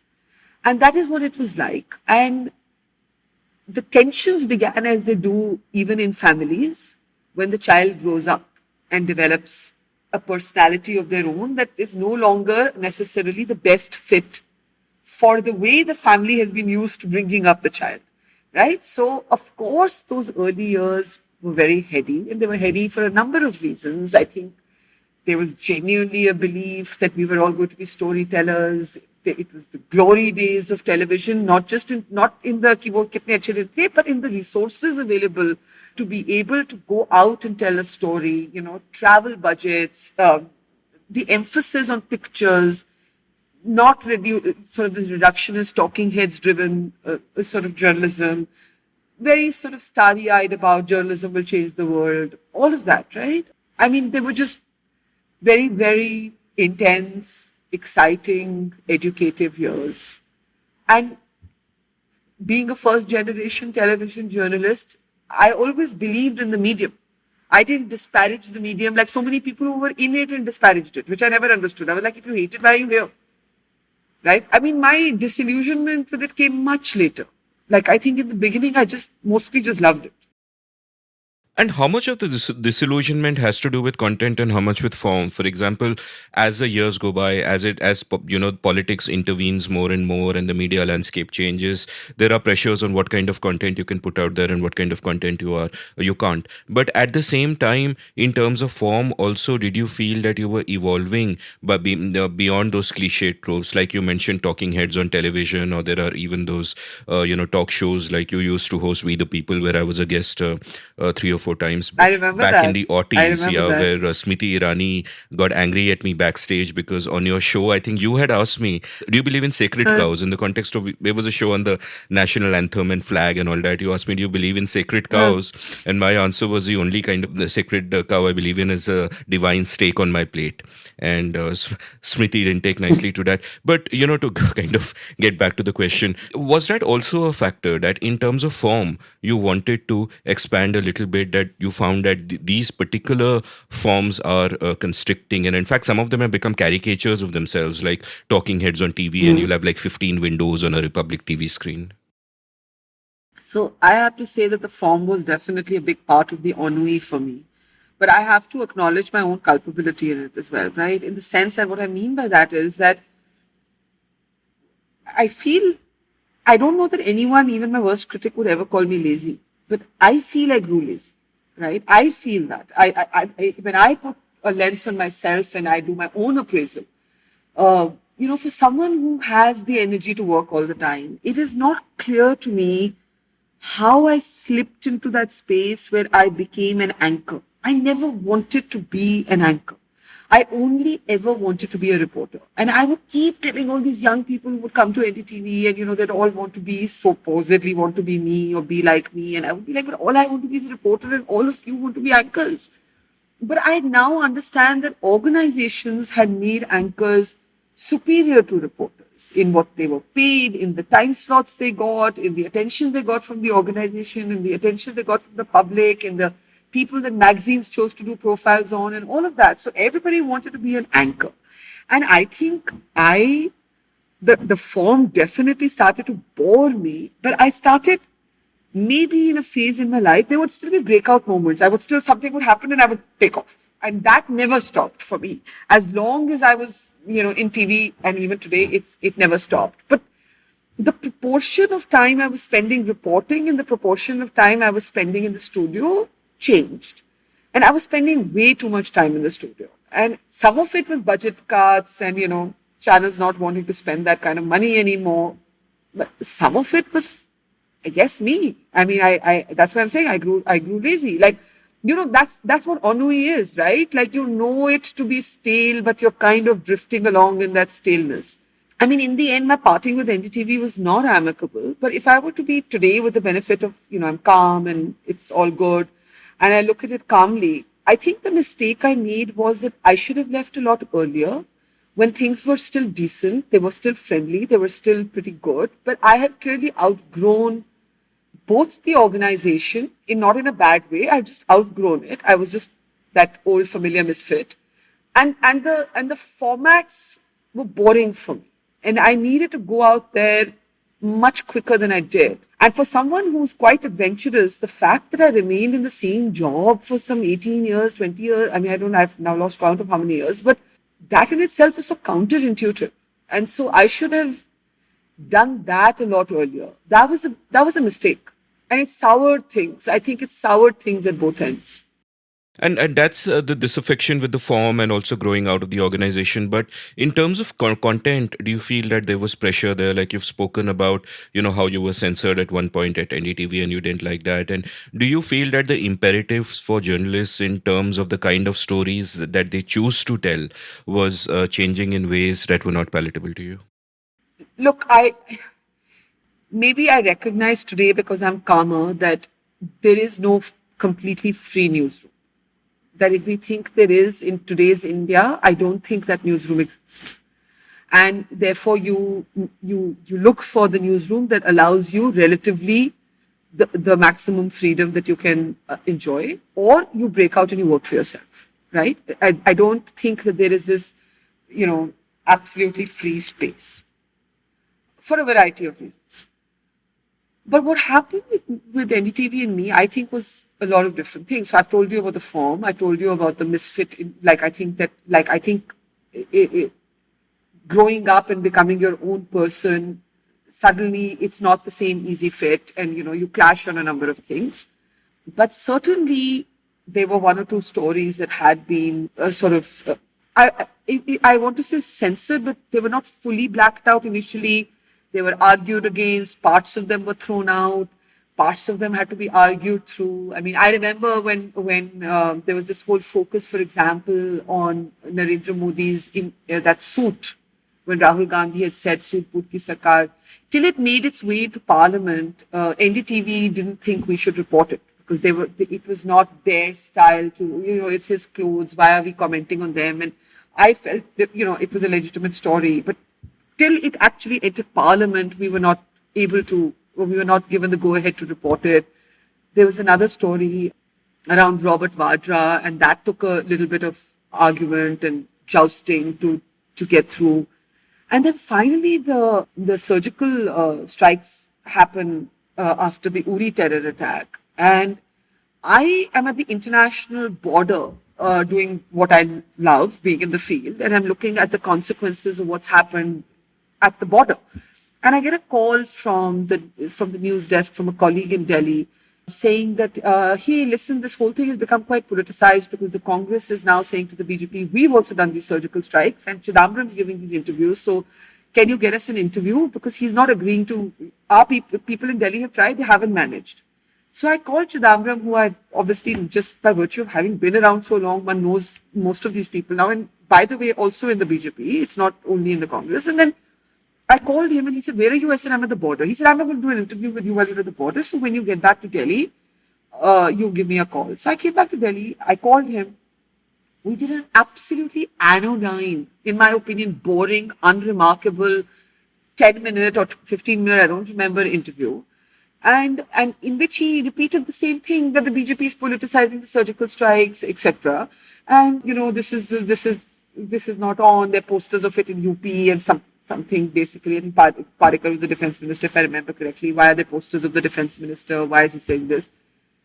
I actually thought it was a highly forgettable interview. The news desk has wanted me to do it. I handed it over, and it was supposed to air in full in my show that night. I had done the interview in the morning. And I got a call basically telling me that, you can't run this interview.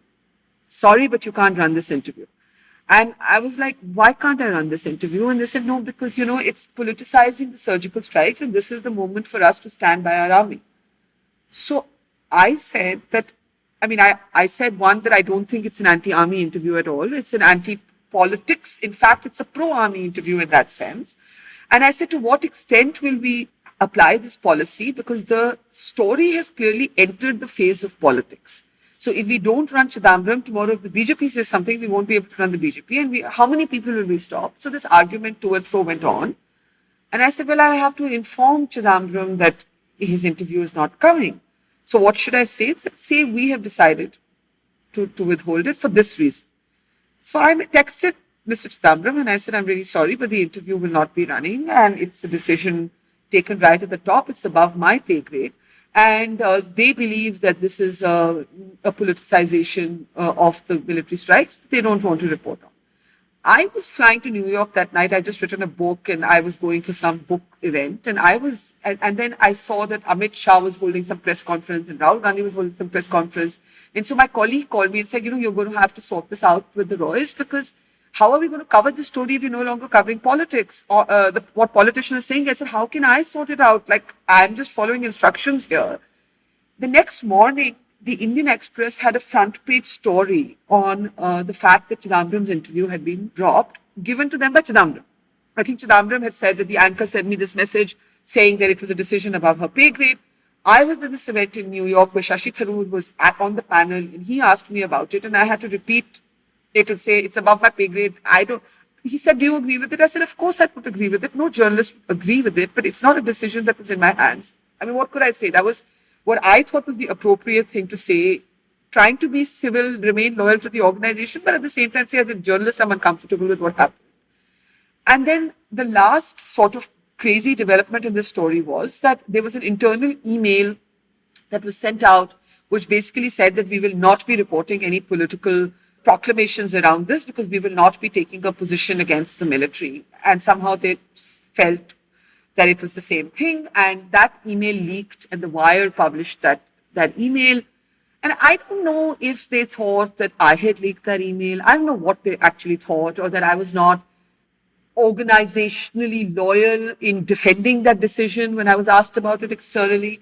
But from there onwards, it was a really steep downhill. I just started feeling uncomfortable. They seemed upset. I was upset. And, I was a consultant by then, and because I always had it at the back of my mind that I want to do something of my own. And my contract was up for renewal in maybe a month or 2 months from that time. And basically, when it came up for renewal, they said to me that, you have too many arguments about the news. And so therefore, we don't think that you should be in the daily news space with us, but we'd love for you to continue to do We the People and another weekend show. And I said that I have not done anything wrong. I have stood up for a story that I believe in, and I'm being punished for an interview that I was asked to do by the organization. And so if you feel that I'm not, if I'm too opinionated for the news space in this organization, I don't want to be in it. And so that is how that relationship basically came to a very, very volatile end. And of course, after that, for me, the real shock was to discover that, let's say you descriptively agreed that I was among India's top 10 journalists, let's say, hypothetically. I found that every promoter of other channels met with me very nicely. 3 of them offered me detailed contracts and then withdrew them. And it was hell of a journey to discover that you could have been more than decent journalist giving your life to journalism. And basically, no, you actually could not get an alternative opening. And at first, I thought it was something to do with the BJP, because there was a suggestion that Mr. Modi doesn't like Barkha, so maybe the promoters are scared. It didn't fully add up, because NDTV still existed and the BJP didn't love NDTV. There were other one or two people, not too many. And then I started thinking that maybe it was just some peers in newsrooms who didn't, who were like, there was a moment of Schadenfreude. I don't know. And then there was the disastrous experiment with that Tiranga, Kapil Sibal back channel. And then finally I was like, what am I even doing? I just need to be doing my own thing. I need to give up this crazy, even my heart is not in it. I'd outgrown TV even while I was in it. And I just needed to have the courage to find my own sort of path. And then that's how, here I am, and Mojo was born and built and still being built. And there was a lot of learning. I mean, for me, it was like at the top of my career, I basically went back to the start line again. And it's fine, it's life. But it teaches you a lot about yourself, about the profession, about the fraternity, about the medium, about your country. So there's been a lot of learning in that. So I have like one question coming from two different directions, but the same question. And one direction is just looking at, say, after NDTV lets you go, and you've spoken about it eloquently elsewhere also, how all these different people approached you and they've given you a time slot and they've spoken about the show and everything's been agreed, and then suddenly they just turn back, right? And there, the thought that strikes one is that the imperatives for big media houses might make it difficult to go against whatever the political dispensation of the day is, the way things are. And even if it isn't the case that, say, Modi or Amit Shah have said ki isko mat lo, still, as was famously said during the emergency, that the media, when asked to bend, instead chose to crawl. And it's kind of a similar thing, that preemptively these people just decide ki panga nahi lene ka hai, isko nahi lene ka hai, and they kind of do that. And the first part of the question that emerges from there is that, therefore, can there be an independent future for big media? Because every media house will also have interests elsewhere. You'll have a newspaper, but you'll have a chemical factory pe IT raid ho gaya, so that's kind of the end of that, and that's the way the incentives go, and it's very difficult to fight against that. And therefore, all the people that you see kind of fighting against that today are the brave independent establishments like the Scrolls and Wires and what you do, where they just don't have so much leverage. Of course, they can pack you up and put you in jail on whatever charge, but you're presumably too small for that. So that's one angle I'm coming from. The other angle I'm coming from is that big media, just because of technology and the way people discover content and filter content and consume content, has become redundant anyway. You don't need those particular gatekeepers. You don't need those particular platforms as a way of bringing creators and audiences together, or of being the middleman through who the revenue comes. Technology's changed all of that, and I don't think big media has figured that out yet. So the question that I'm coming at from these two directions is that, is big media inevitably dying then?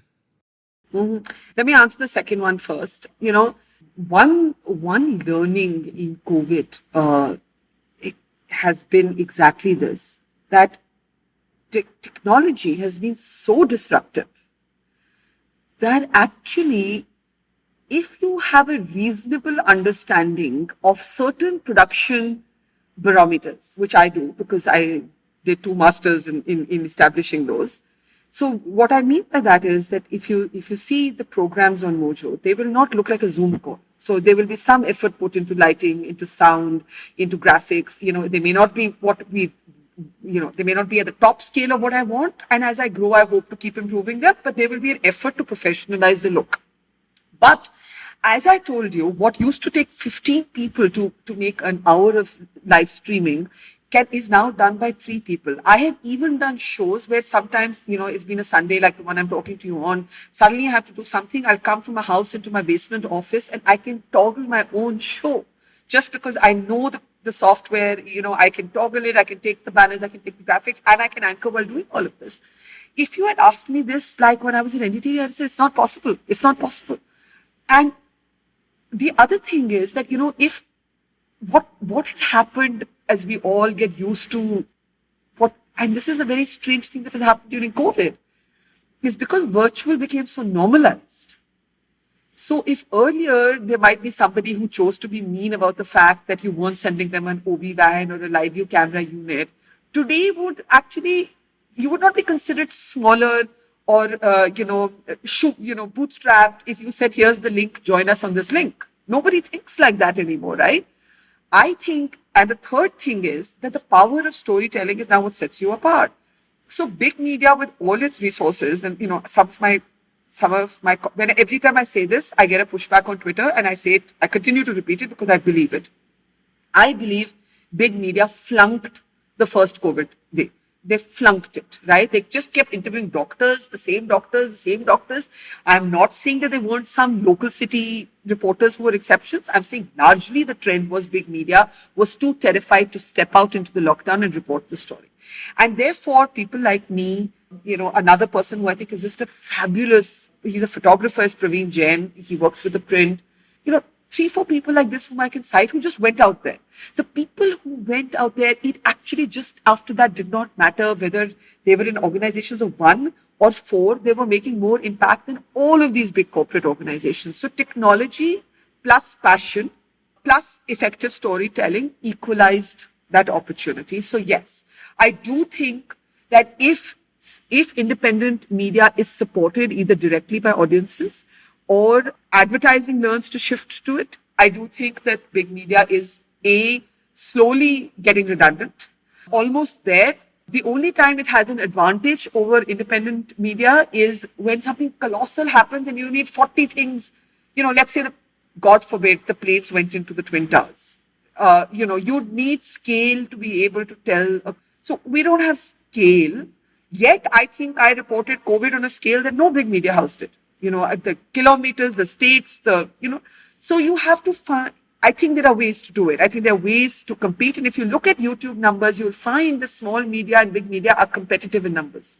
And it actually just depends show to show, interview to interview, story to story. So that's the first part. Your first part of your question was the political environment. And I do want to talk a little bit about that, right? So I do think that there is a courtiers being more loyal than the king environment. And it is a bit like, when asked to bend, they crawled, etc. So certainly, yes, I there were time slots, salaries, the number of people that I needed, all of it with multiple people who then took it back, some saying, it's a bit risky for us, etc. And frankly, I actually used to know Mr. Arun Jaitley reasonably well in the course of being a journalist. I said to him one day that, your party may not like me, but for your party to try and take away my right to work is absolutely not acceptable. And he said, why do you think it's my party? You think that we have the time to call individual organizations and say, hire so-and-so and don't hire so-and-so? And if that's the case, then he argued it out with me. And I didn't have perfect answers. He said, how do you explain so-and-so is still around and so-and-so is still around? And, the BJP doesn't like them either, and you know that. And I had no good answers to it. And then finally I told him, I said, no, it's the environment, right? So even if you're not making those calls, there are people who feel that if I take this person, it's too much. But if I would evaluate it honestly today, I would say it's partly the environment, definitely. And it's partly our fraternity. Unfortunately, we are a divided, extremely competitive, small-hearted fraternity.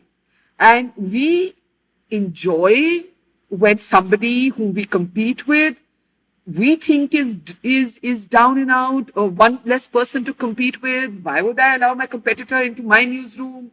She'll come take away my slot. Let's be honest. It's a combination, I believe, of both. And for myself, I fault myself for chasing that television chimera when I knew that it was done for me. I knew it before I had that final parting with NDTV.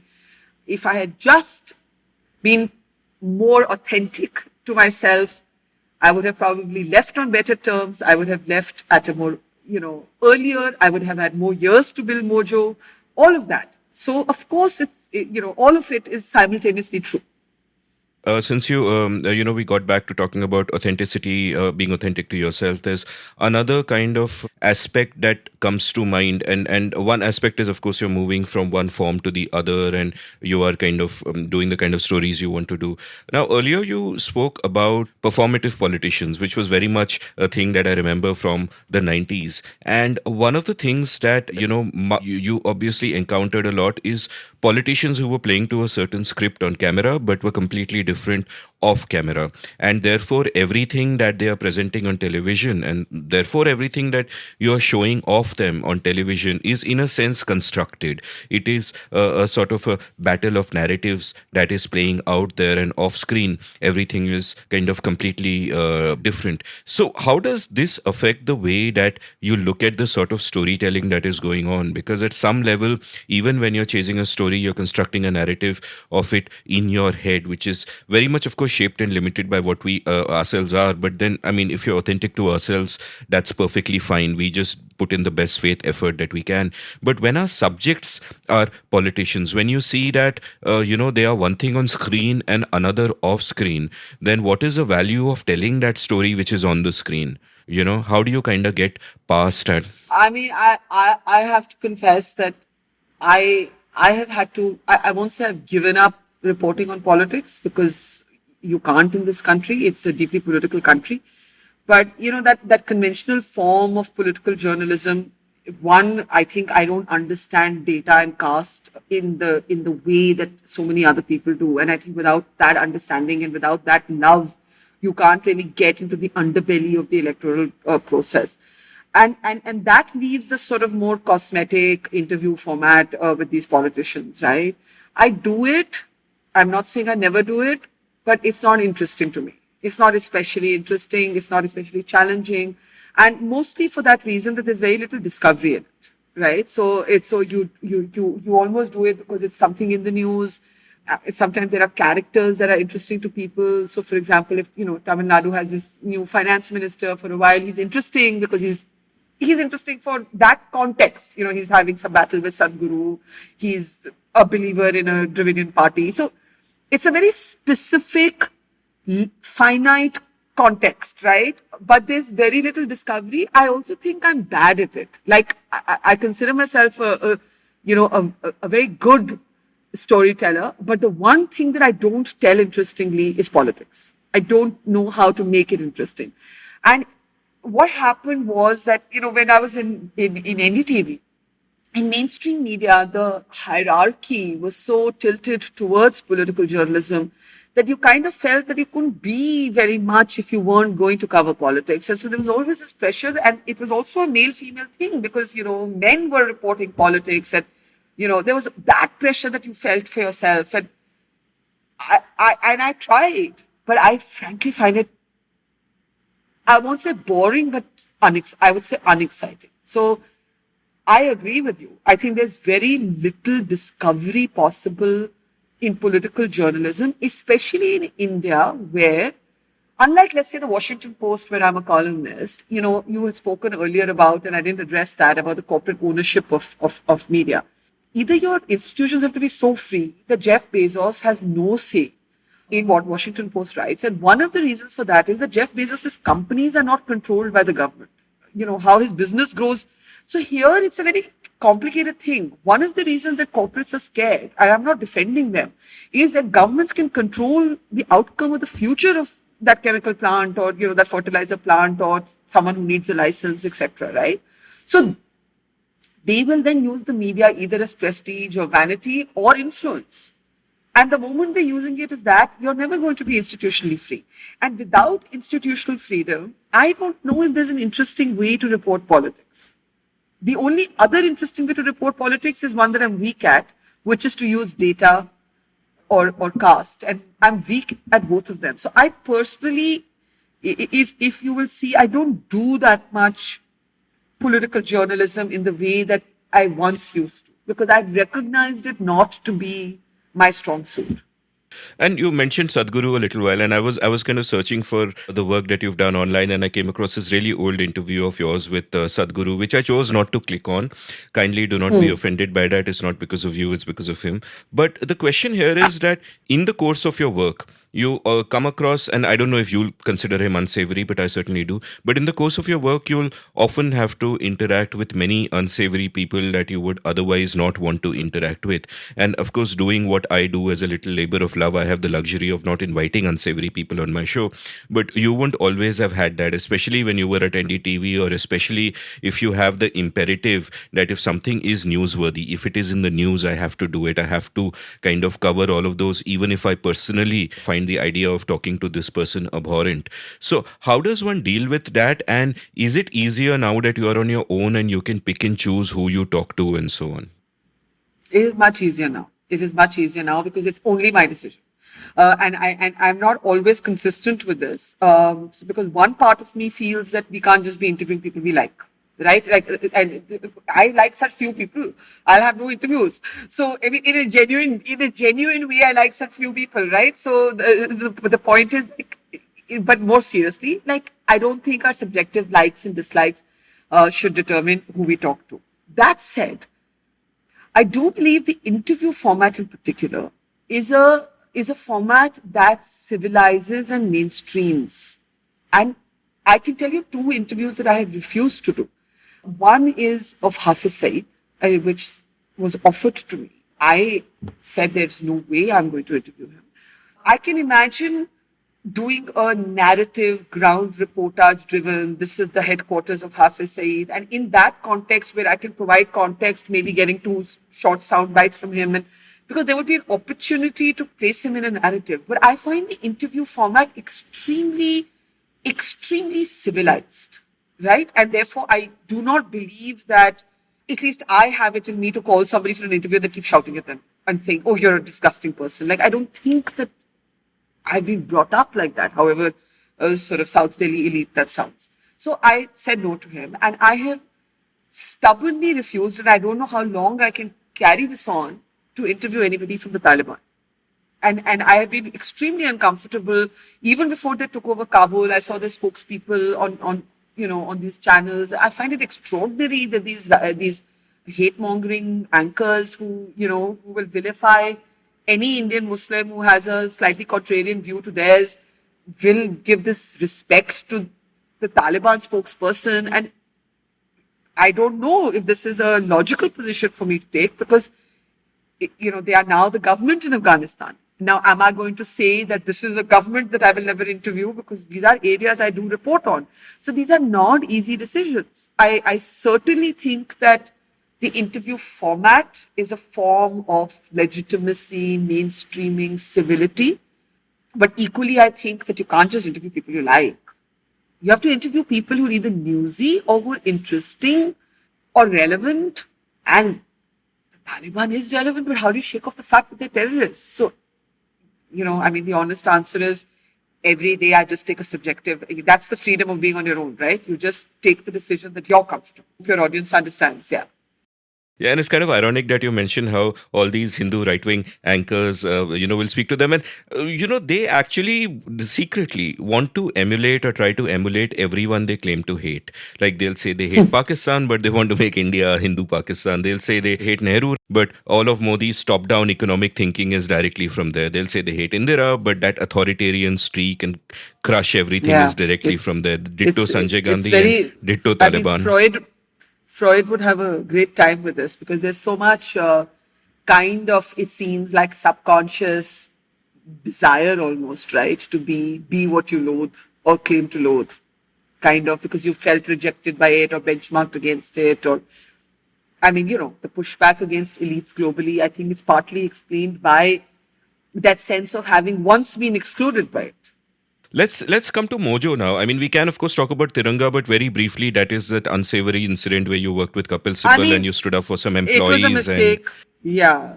Everybody told me at that time that, you need to stop fighting. Everyone will think you won't get along with anybody. And I said, look, it's not that. I mean, I worked in two places. It's easy to caricature this. I've explained at great length my parting with NDTV. And with Sibal, it was a kind of naivete, there were a bunch of decent people.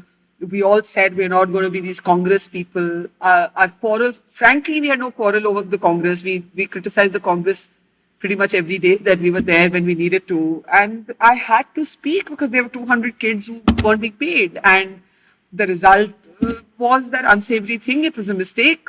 And like I told you, I think it came from this disbelief that as a child of television, really, I couldn't do television anymore in India. Like, I think I was so shocked initially by having to, it took me time to internalize that I, Barkha Dutt, a child of television, am never going to be on TV again.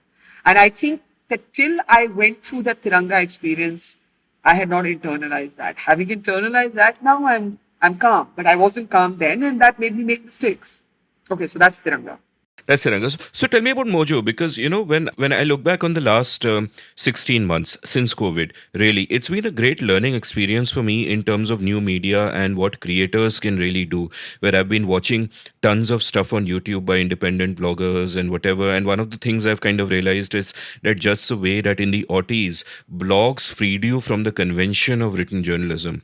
That blogs, if you were a blogger, you did not have to conform to the news cycle. You could write something that didn't fit within 800 words. It could be 80 or 8,000. You had freedom of style, you had all of that, and different people used it to find their voice. And I find that much more in the audio-visual medium, and I would imagine that carries through to anything creators do, including creators/journalists like yourself. So when you were forming Mojo, what was your conception of what Mojo can be? Like, did you have any role models for Mojo that, hey, look at the work these people are doing, that they're breaking past these forms and formulas and conventions and so on?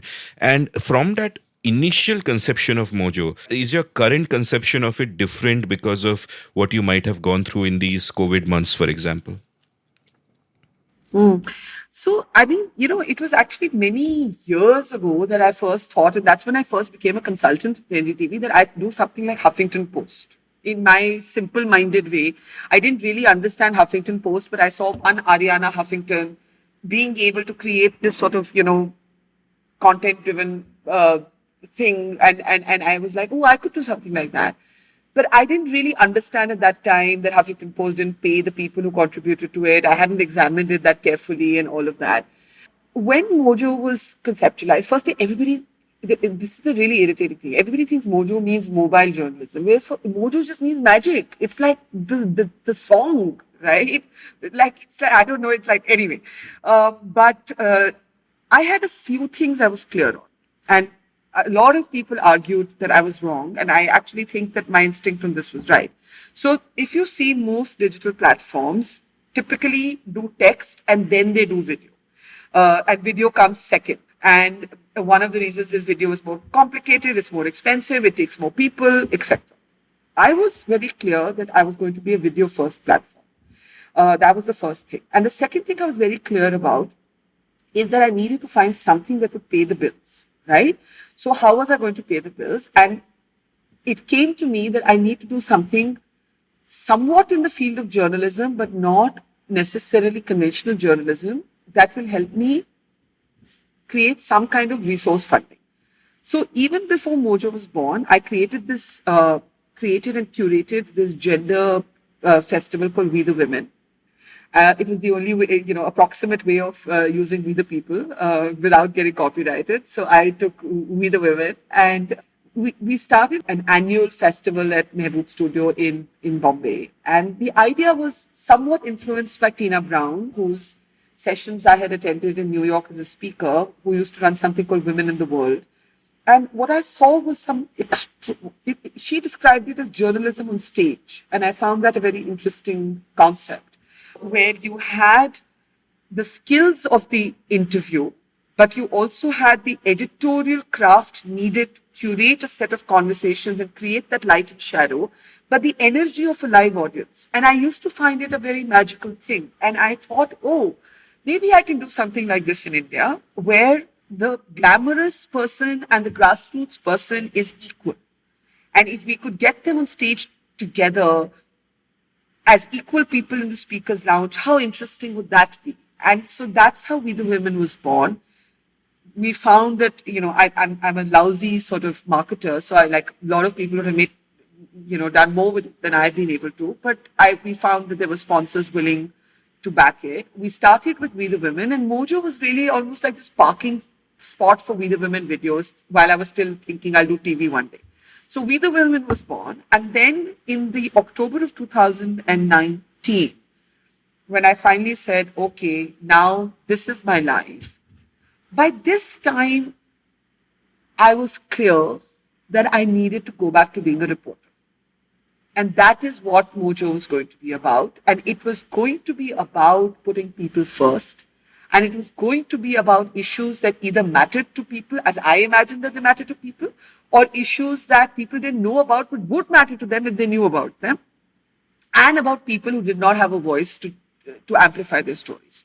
So this was broadly it. And it was in my mind, it had two mottos. One, it had returning news to the people, and two, going to where the story is. As often as you can, go to where the story is. Don't sit behind a table and do a story. These were the two guiding principles. And we didn't know that COVID was coming then. So when Mojo started, we had the citizenship legislation, protests, and the student unrest. And, we were deep into that. Then came the Delhi riots. We were deep into that. And then came COVID, and we were deep into that. And so we stuck to that conception of Mojo. But what's happened is that I've been so busy reporting that I have not had time to pause and build. And I would really like to build this beyond myself. This is not a Barkha Dutt channel. This is hopefully will be a platform for journalists who want to go to where the story is and pick up these kind of issues. So that's where I am. So I won't say the conception has changed, but it's got solidified, it's got reinforced. Even the way our audience reacts, they react better to when we go out to tell a story. And anyway, that's what we love doing. So it's a good fit right now between what the audience wants and what we want to do. Yeah, and just thinking aloud, there seems to be this sort of trade-off that must be a complicated one, the trade-off between scale and authenticity. That on the one hand, every financier would tell you that, hey, why don't you scale this thing and you can make a lot of money? And obviously, you do want the platform to be bigger and bigger and keep embracing the values that it does. But at the same time, it gets diluted the more you scale it, because right now it's got a particular identity. You know what you get, that it's Barkha out on the field doing stories in her distinctive style, and everyone who watches it for you. And if that gets diluted, what might happen is that the numbers might go up, but the engagement might come down because the level of intimacy will therefore be lower. So is this a trade-off that you've thought about, that you actually had to confront and say that I actually have a choice between taking a route that helps me to stay true to myself without any compromises, but on the other hand, I could make a lot of money, It's such a great question, and it's not even about money. Like, see, I'm a bit defensive. We're not American in that way. The Americans never apologize for being individual-centric organizations, right? So, like Oprah, Tina Brown, even if they're television anchors, there's no apology for the cult of personality. Whereas in India, the thinking is not like that, right? We are also groomed to be somewhat squeamish about, oh no, it's not just my channel. It's not. So there's one that I think our culture, our communication culture doesn't allow for these solo-centric entities. The other thing is, I genuinely, even if it did, I genuinely do want to have something that I create that, I mean, it's too grand to say that outlasts me. So I want to say that is me, but more than me. So I want it to be me, but it has to be more than me. So just like I think my COVID work or my Kargil work is more than me, it's me, but it's more than me. There has to be, I would love if I could curate something effectively or mentor something or intubate something effectively that it has these values, but it has a few other people too. Now, I'm not a conservative status quo person at all, but I have been extremely incremental with Mojo. I've been extremely almost frugal with how I have approached it. And sometimes I wonder if I've done the right thing. I look at all these, massive media startups in the digital space, well-funded. They have 50, 60 reporters and, here it's me. And I keep wondering sometimes, there are days when you think, was the approach right? But I still think that the baby steps are okay. I don't know. I think you have a point that do you dilute your authenticity by becoming something all-purpose? So I think we're still looking for that formula where we're still very much the imprint of the values that I think define me, but are able to distribute them a little bit more. I don't know if that makes any sense. Also, I have to recognize with modesty that there are audiences that my grammar doesn't speak to. So for example, our YouTube analytics tells us that our maximum audience is between the ages of 25 to 45, right? Now they're used to a different grammar. I don't have, and that's why I find that in peacetime they don't watch. So if there's a crisis, they want to see they want to see me go and tell that story. But in between the crisis, what do we tell them? What do we do? And we haven't, we're searching for the answer to that question. And I think your point is great. I don't have a perfect answer to it. No, but you should not let that get you down, because we are lurching from crisis to crisis. So what peacetime? There will always be a crisis. Don't worry about that.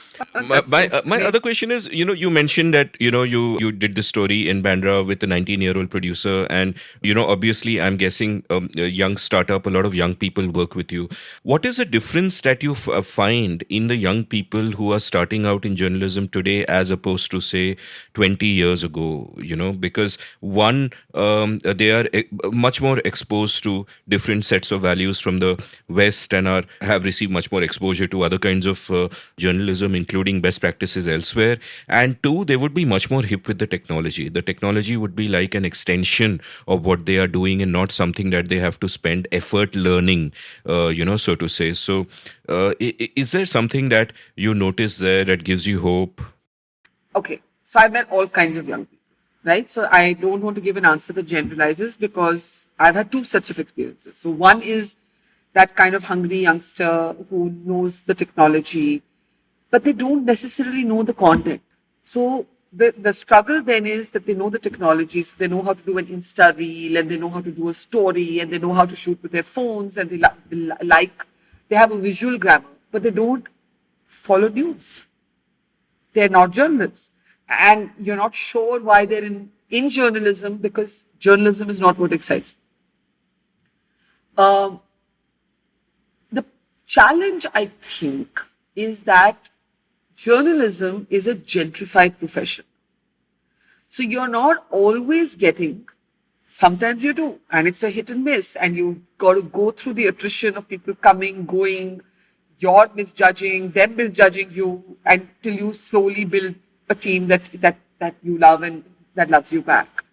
But I will say that people are entering this profession for the wrong reasons. In my opinion, the wrong reasons. I'm not an oracle, but in my opinion, the wrong reasons.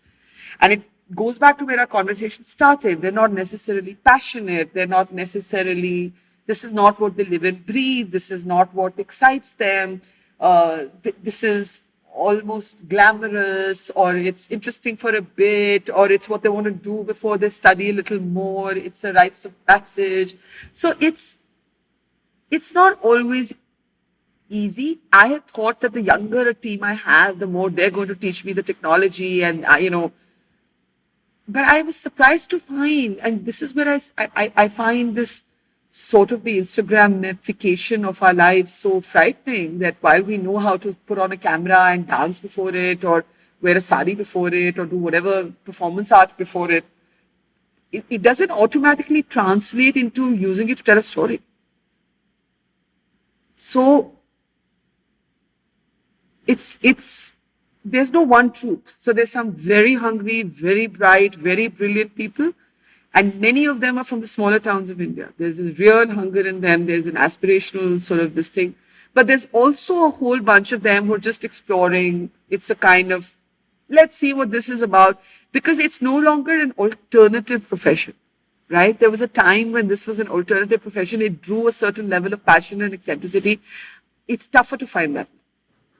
Yeah, and it's actually the small town hungry people that I'd have a lot more hope for, especially a lot of time. Yeah, and especially because the technology just makes it possible for them to kind of do their own. I mean, there's such fantastic, even in COVID, like some of the best stories that, like the tip-offs rather, not the stories, was, you just find some young person in some small town who like these mass bodies. I mean, like which became a singular obsession to go to villages in UP to the banks of the Ganga. The first tip off came to me from a young boy who lived in in Unnao in Uttar Pradesh, and he just, I know where he found my number from, and he WhatsApped me and he's like, "This is what I saw. Do you want to come and see?" And I went, and that, so in some of these smaller towns, the hunger, the willingness to take a risk, the complete absence of privilege, and yet the sheer passion to do this, it gives you a lot of hope. It really does give you a lot of hope. I feel less hopeful for people who are just experimenting with this, who's just experimenting with it on their way to the next degree. That is a little bit frustrating.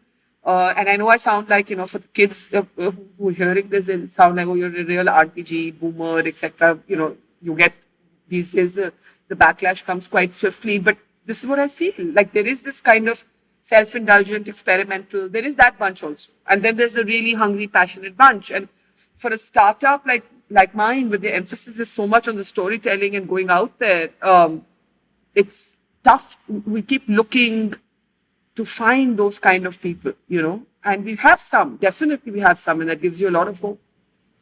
So speaking of, storytelling, going out there, tell me a little bit about the COVID experience, because you've spoken about how in the early days after the lockdown, the first day you take a drive to the UP border, you see what's happening there. Then you go to the Punjab border. Then you start traveling and doing stories, but every night you come back to Delhi. So you have to plan for that. And then you decide that screw it. There's no point doing this. We're just going to travel. And then you decided Delhi to Bombay, but then you ended up kind of going everywhere.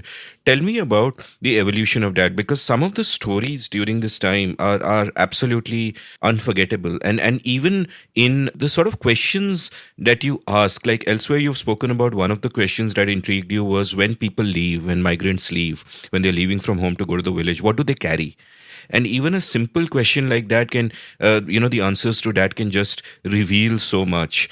Just sort of tell me about that experience and how you grew during it. Like, what are the things that you learned about the country during that time? Which is not to, of course, minimize your 20 plus years of experience before that. But No, but it's a great question. No, it's a great question, because one of the things that I feel about COVID is that it taught me not just about, I always understood India's inequities as an academic understanding and not as a lived one, right? The other thing is that I never did reporting on those inequities because it was considered in the hierarchy of news feature reporting, right? So, very coarsely put, I was a conflict reporter. I covered war and conflict insurgency, foreign policy, sometimes politics, and I didn't see myself as someone who covered poverty or education or health. And unfortunately, because we in the hierarchy of newsrooms place those as sort of social justice featurey reports, people like me had no experience. Maybe on the odd We the People episode, but just no lived experience telling these stories. And I remember in the early days, I went to this. There were two things that happened right near Delhi, and I didn't even know those places existed. And one was this village in Delhi, or I forget now if it's Delhi or it's UP, but I think it's Delhi. No, it's Delhi. And you can get to it only by boat, and it's in Delhi. It's in Delhi. And I was like, and you go on some swanky flyover, and you go under the flyover, and you hit some, you go left inside some neighborhood, and then there is literally a village where till this date, the only way to get to it is by boat, right? And I was like, what? Okay, so that was an example. And then there was another village, I think that was in Haryana, it's about an hour from the capital, where, of course, there was no civic water supply, right? Now you had this yellow water. So it was like, I remember I did the story called The Village with the Yellow Water. And everybody at that time was like, water, wash your hands.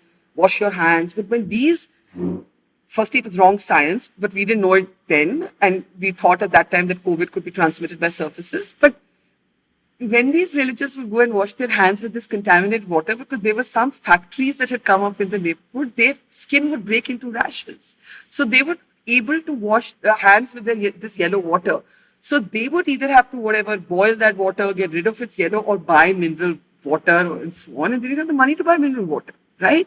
Now, I know I sound like one of those sort of Orientalist, sort of white people coming to India for the first time. I'm just saying I had never told these stories. I personally had never reported these stories. I had never been exposed to the scale of poverty, despair, inequity on a daily basis, and I've been beaten and thrashed more times than I can count, had near life and death experiences. But I remember once, like I saw this viral video of these migrant workers who were appealing, someone please get us home, someone please get us home. And I don't forget now how I traced them, but I traced them down. And it turned out again that they were working for a factory based in Delhi. So I went to the factory and I found that there were these sort of ceiling high corrugated tin sheets and a kind of lock on the compound. I somehow managed to make my way into this compound, and I started talking to the people there, and I discovered that they were basically locked inside this compound. So in this some sort of largest of the owner way, the owner of this factory decided that the best way to keep these workers safe was to keep them under lock and key for their own good, in quotes. And so there was this board with these timings when they were allowed to step out of this compound, and otherwise they were kept under lock and key. And when we started filming the story, the security guards came, they snatched our cameras, they took away our, equipment, and they were like, get the hell out of there. And I obviously created such a noise, and I still had my phone, and I started, tweeting Kejriwal and all of that. It was 45 minutes before we were able to get out of there. And of course, after that, they were allowed to go out, and they were given money, and they were put on. There were no trains, so I don't know what happened and what happened eventually. I forget now because there were so many stories I did. But I'm saying these were the kind of experiences that, I was like, how was all this happening under my nose? And I never thought it important enough to report. Because obviously all of this was happening under my nose, right? Or all of our noses. So one was the inequity, living, observing, witnessing it every day. But the second was the invisibilization of the inequity, right? The invisibilization, the lack of interest in these stories. And yet, because I essentially see myself as a storyteller and not as an activist, and this is something important to me, I knew that I can't stand at some pulpit and tell everybody, oh, how wrong it is for you to not care about the poor of this country, right? I had to tell the stories in such a way that people would care. And that's why I really do believe that it all comes back to effective storytelling. So, yeah, you've already summarized that it started with me going, I would spend 16 hours in the car and I would come back to Delhi, just stop sleeping.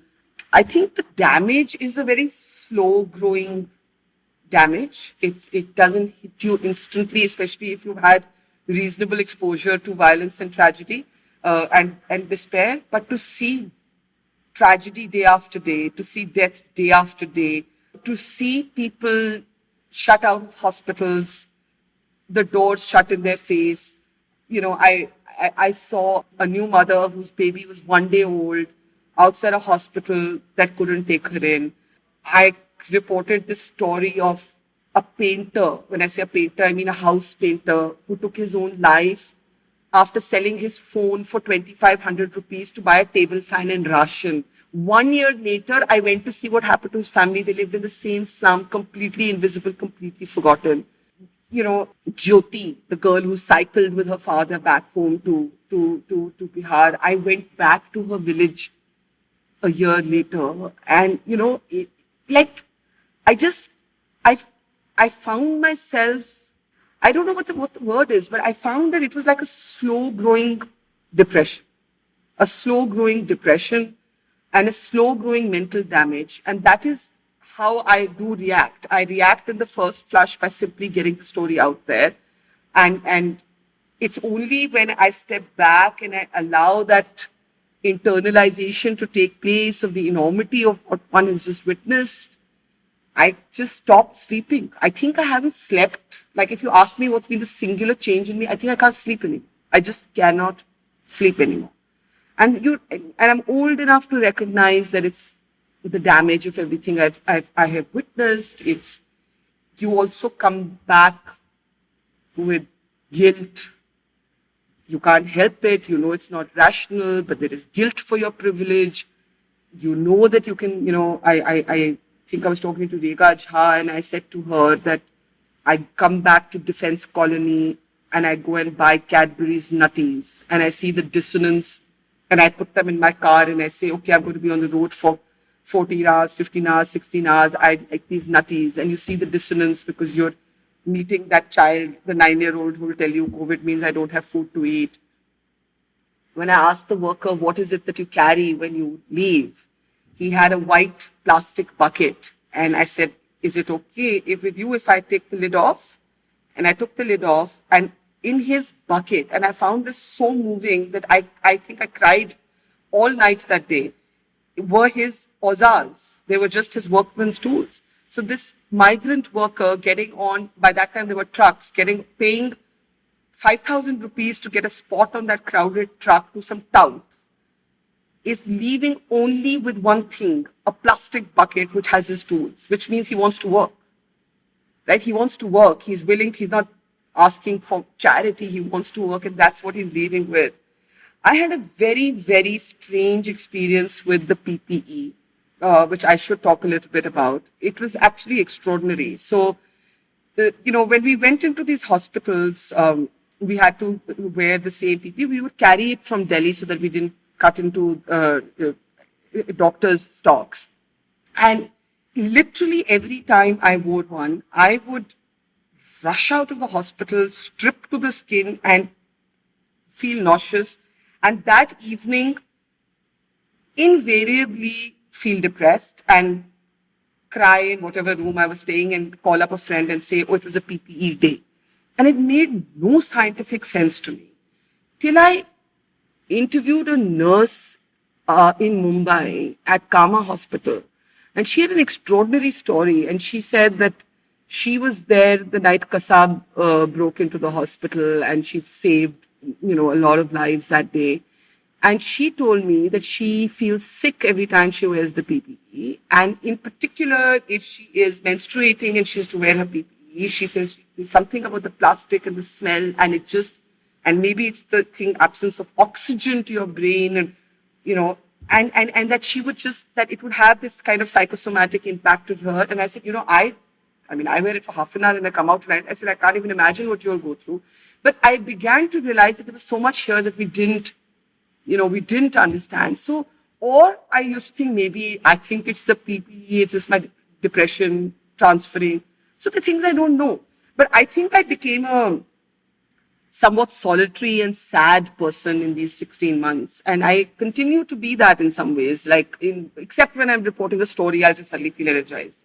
But otherwise, there's a sense of feeling deflated by so much despair, so much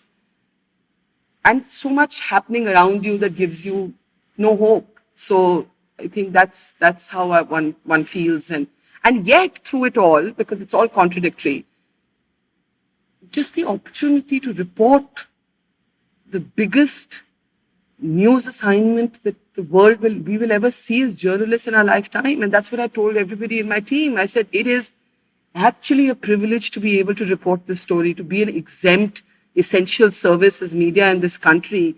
This in my lifetime is the biggest story I will ever report. I recognize that. Yeah, sometimes it feels grandiose when people come up with that old cliche about journalism being the first draft of history. But I think the import of that is something that really comes out here. And you mentioned the workman carrying his auzar in a bucket, and it reminded me of one of my favorite episodes of The Seen and the Unseen that I did with Aanchal Malhotra, who wrote that beautiful book on what people carried with them through partition. And specifically, I remember this this one family which didn't carry their what you would think their valuables and their ornaments and this and that, but they carried vessels for the practical reason that they might have to cook food somewhere along the way if they are given food. So poignant. And you mentioned the house painter Mukesh, right? And the story you did from a Haryana village, and this also stayed with me. He's a migrant worker from Bihar. He sells his mobile phone for $2,000, but buys a fan for $500 because it's really hot. Yeah. Gives $1,500 to his wife and kills himself. And at this Yeah. moment, everything changes, right? That 2000 from being such a, you get 2000 bucks Yeah. for a, Yeah. like that's one Yeah. Zomato order for us over here.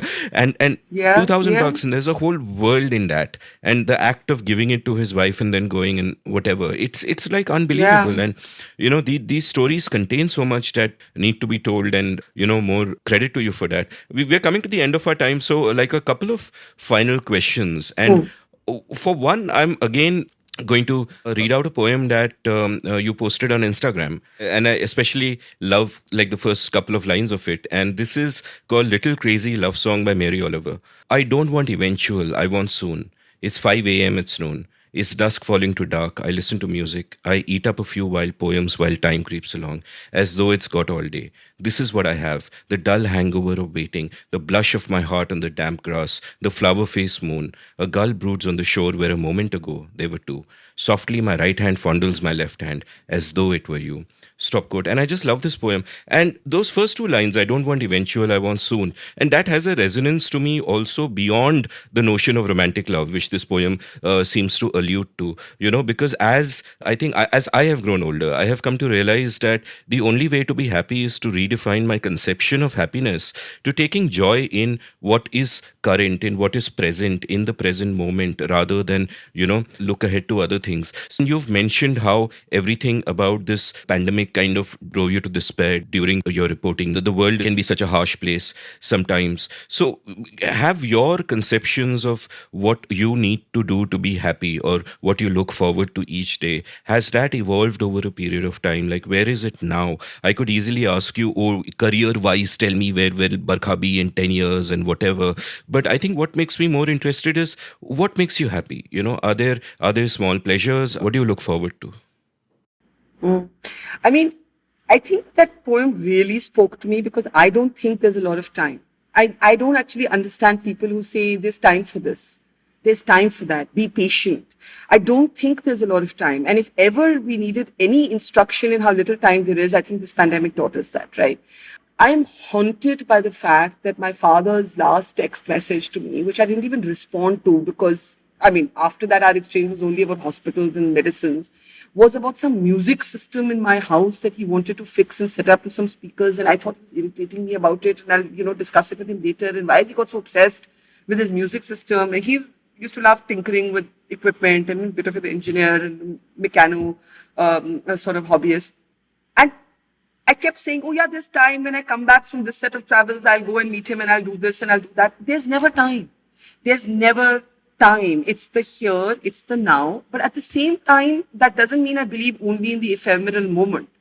I simply believe that if you want something, a news story, an ambition, a person, you've got to go for it with everything you have because you may not get that opportunity ever again. I really do believe that, and I believe that even more today than I ever did. What makes you be happy? Very small things. Very, very small things. I don't have any meta. The meta things are the same that they would be for everybody, right? Like, I obviously care very much about my work. I care very much what happens to Mojo. If Mojo does well, it would make me very happy. Work matters a lot to me. But otherwise, small things that make me happy, I don't know. I watch a murder mystery and it makes me happy. I'm obsessed with watching murder mysteries or espionage or thrillers. I'm obsessed with eating off the street. I'm obsessed with eating chaat. I eat chaat from every lady, every vendor. Like the smallest town I've been to, I have had a plate of golgappas from there. These silly things, and travel makes me happy. And I have survived these 16 months because despite the despair and the tragedy and the horror, I did not experience a lockdown. I am one of those lucky people that I did not experience a lockdown. And that is why I say that, to be able to experience a reality outside of the reality I was born into is the ultimate privilege of journalism. And even in all its sadness, it makes me happy, if that makes any sense. It makes me happy that I'm able to unlearn, learn, sometimes make a difference, sometimes get somebody to contribute financially to their bank accounts, sometimes just the adventure of it. There are many different, buttons it taps. But journalism for everything makes me happy. It makes me really happy. Wow. So a final question, and I think you've kind of answered some of the next question in the answer that you just gave. But if there are young people listening to this, say young people of any gender who want to get into journalism or who want to be journalists, or if there are specifically young women who don't necessarily want to be journalists but are just trying to navigate life as it is in this performative age where voices can be so shrill and expectations can be so harsh, what would be your advice to them? And one of them you've just given is embrace the present moment, just have a bias towards action, as it were. But what else would you like to share with them?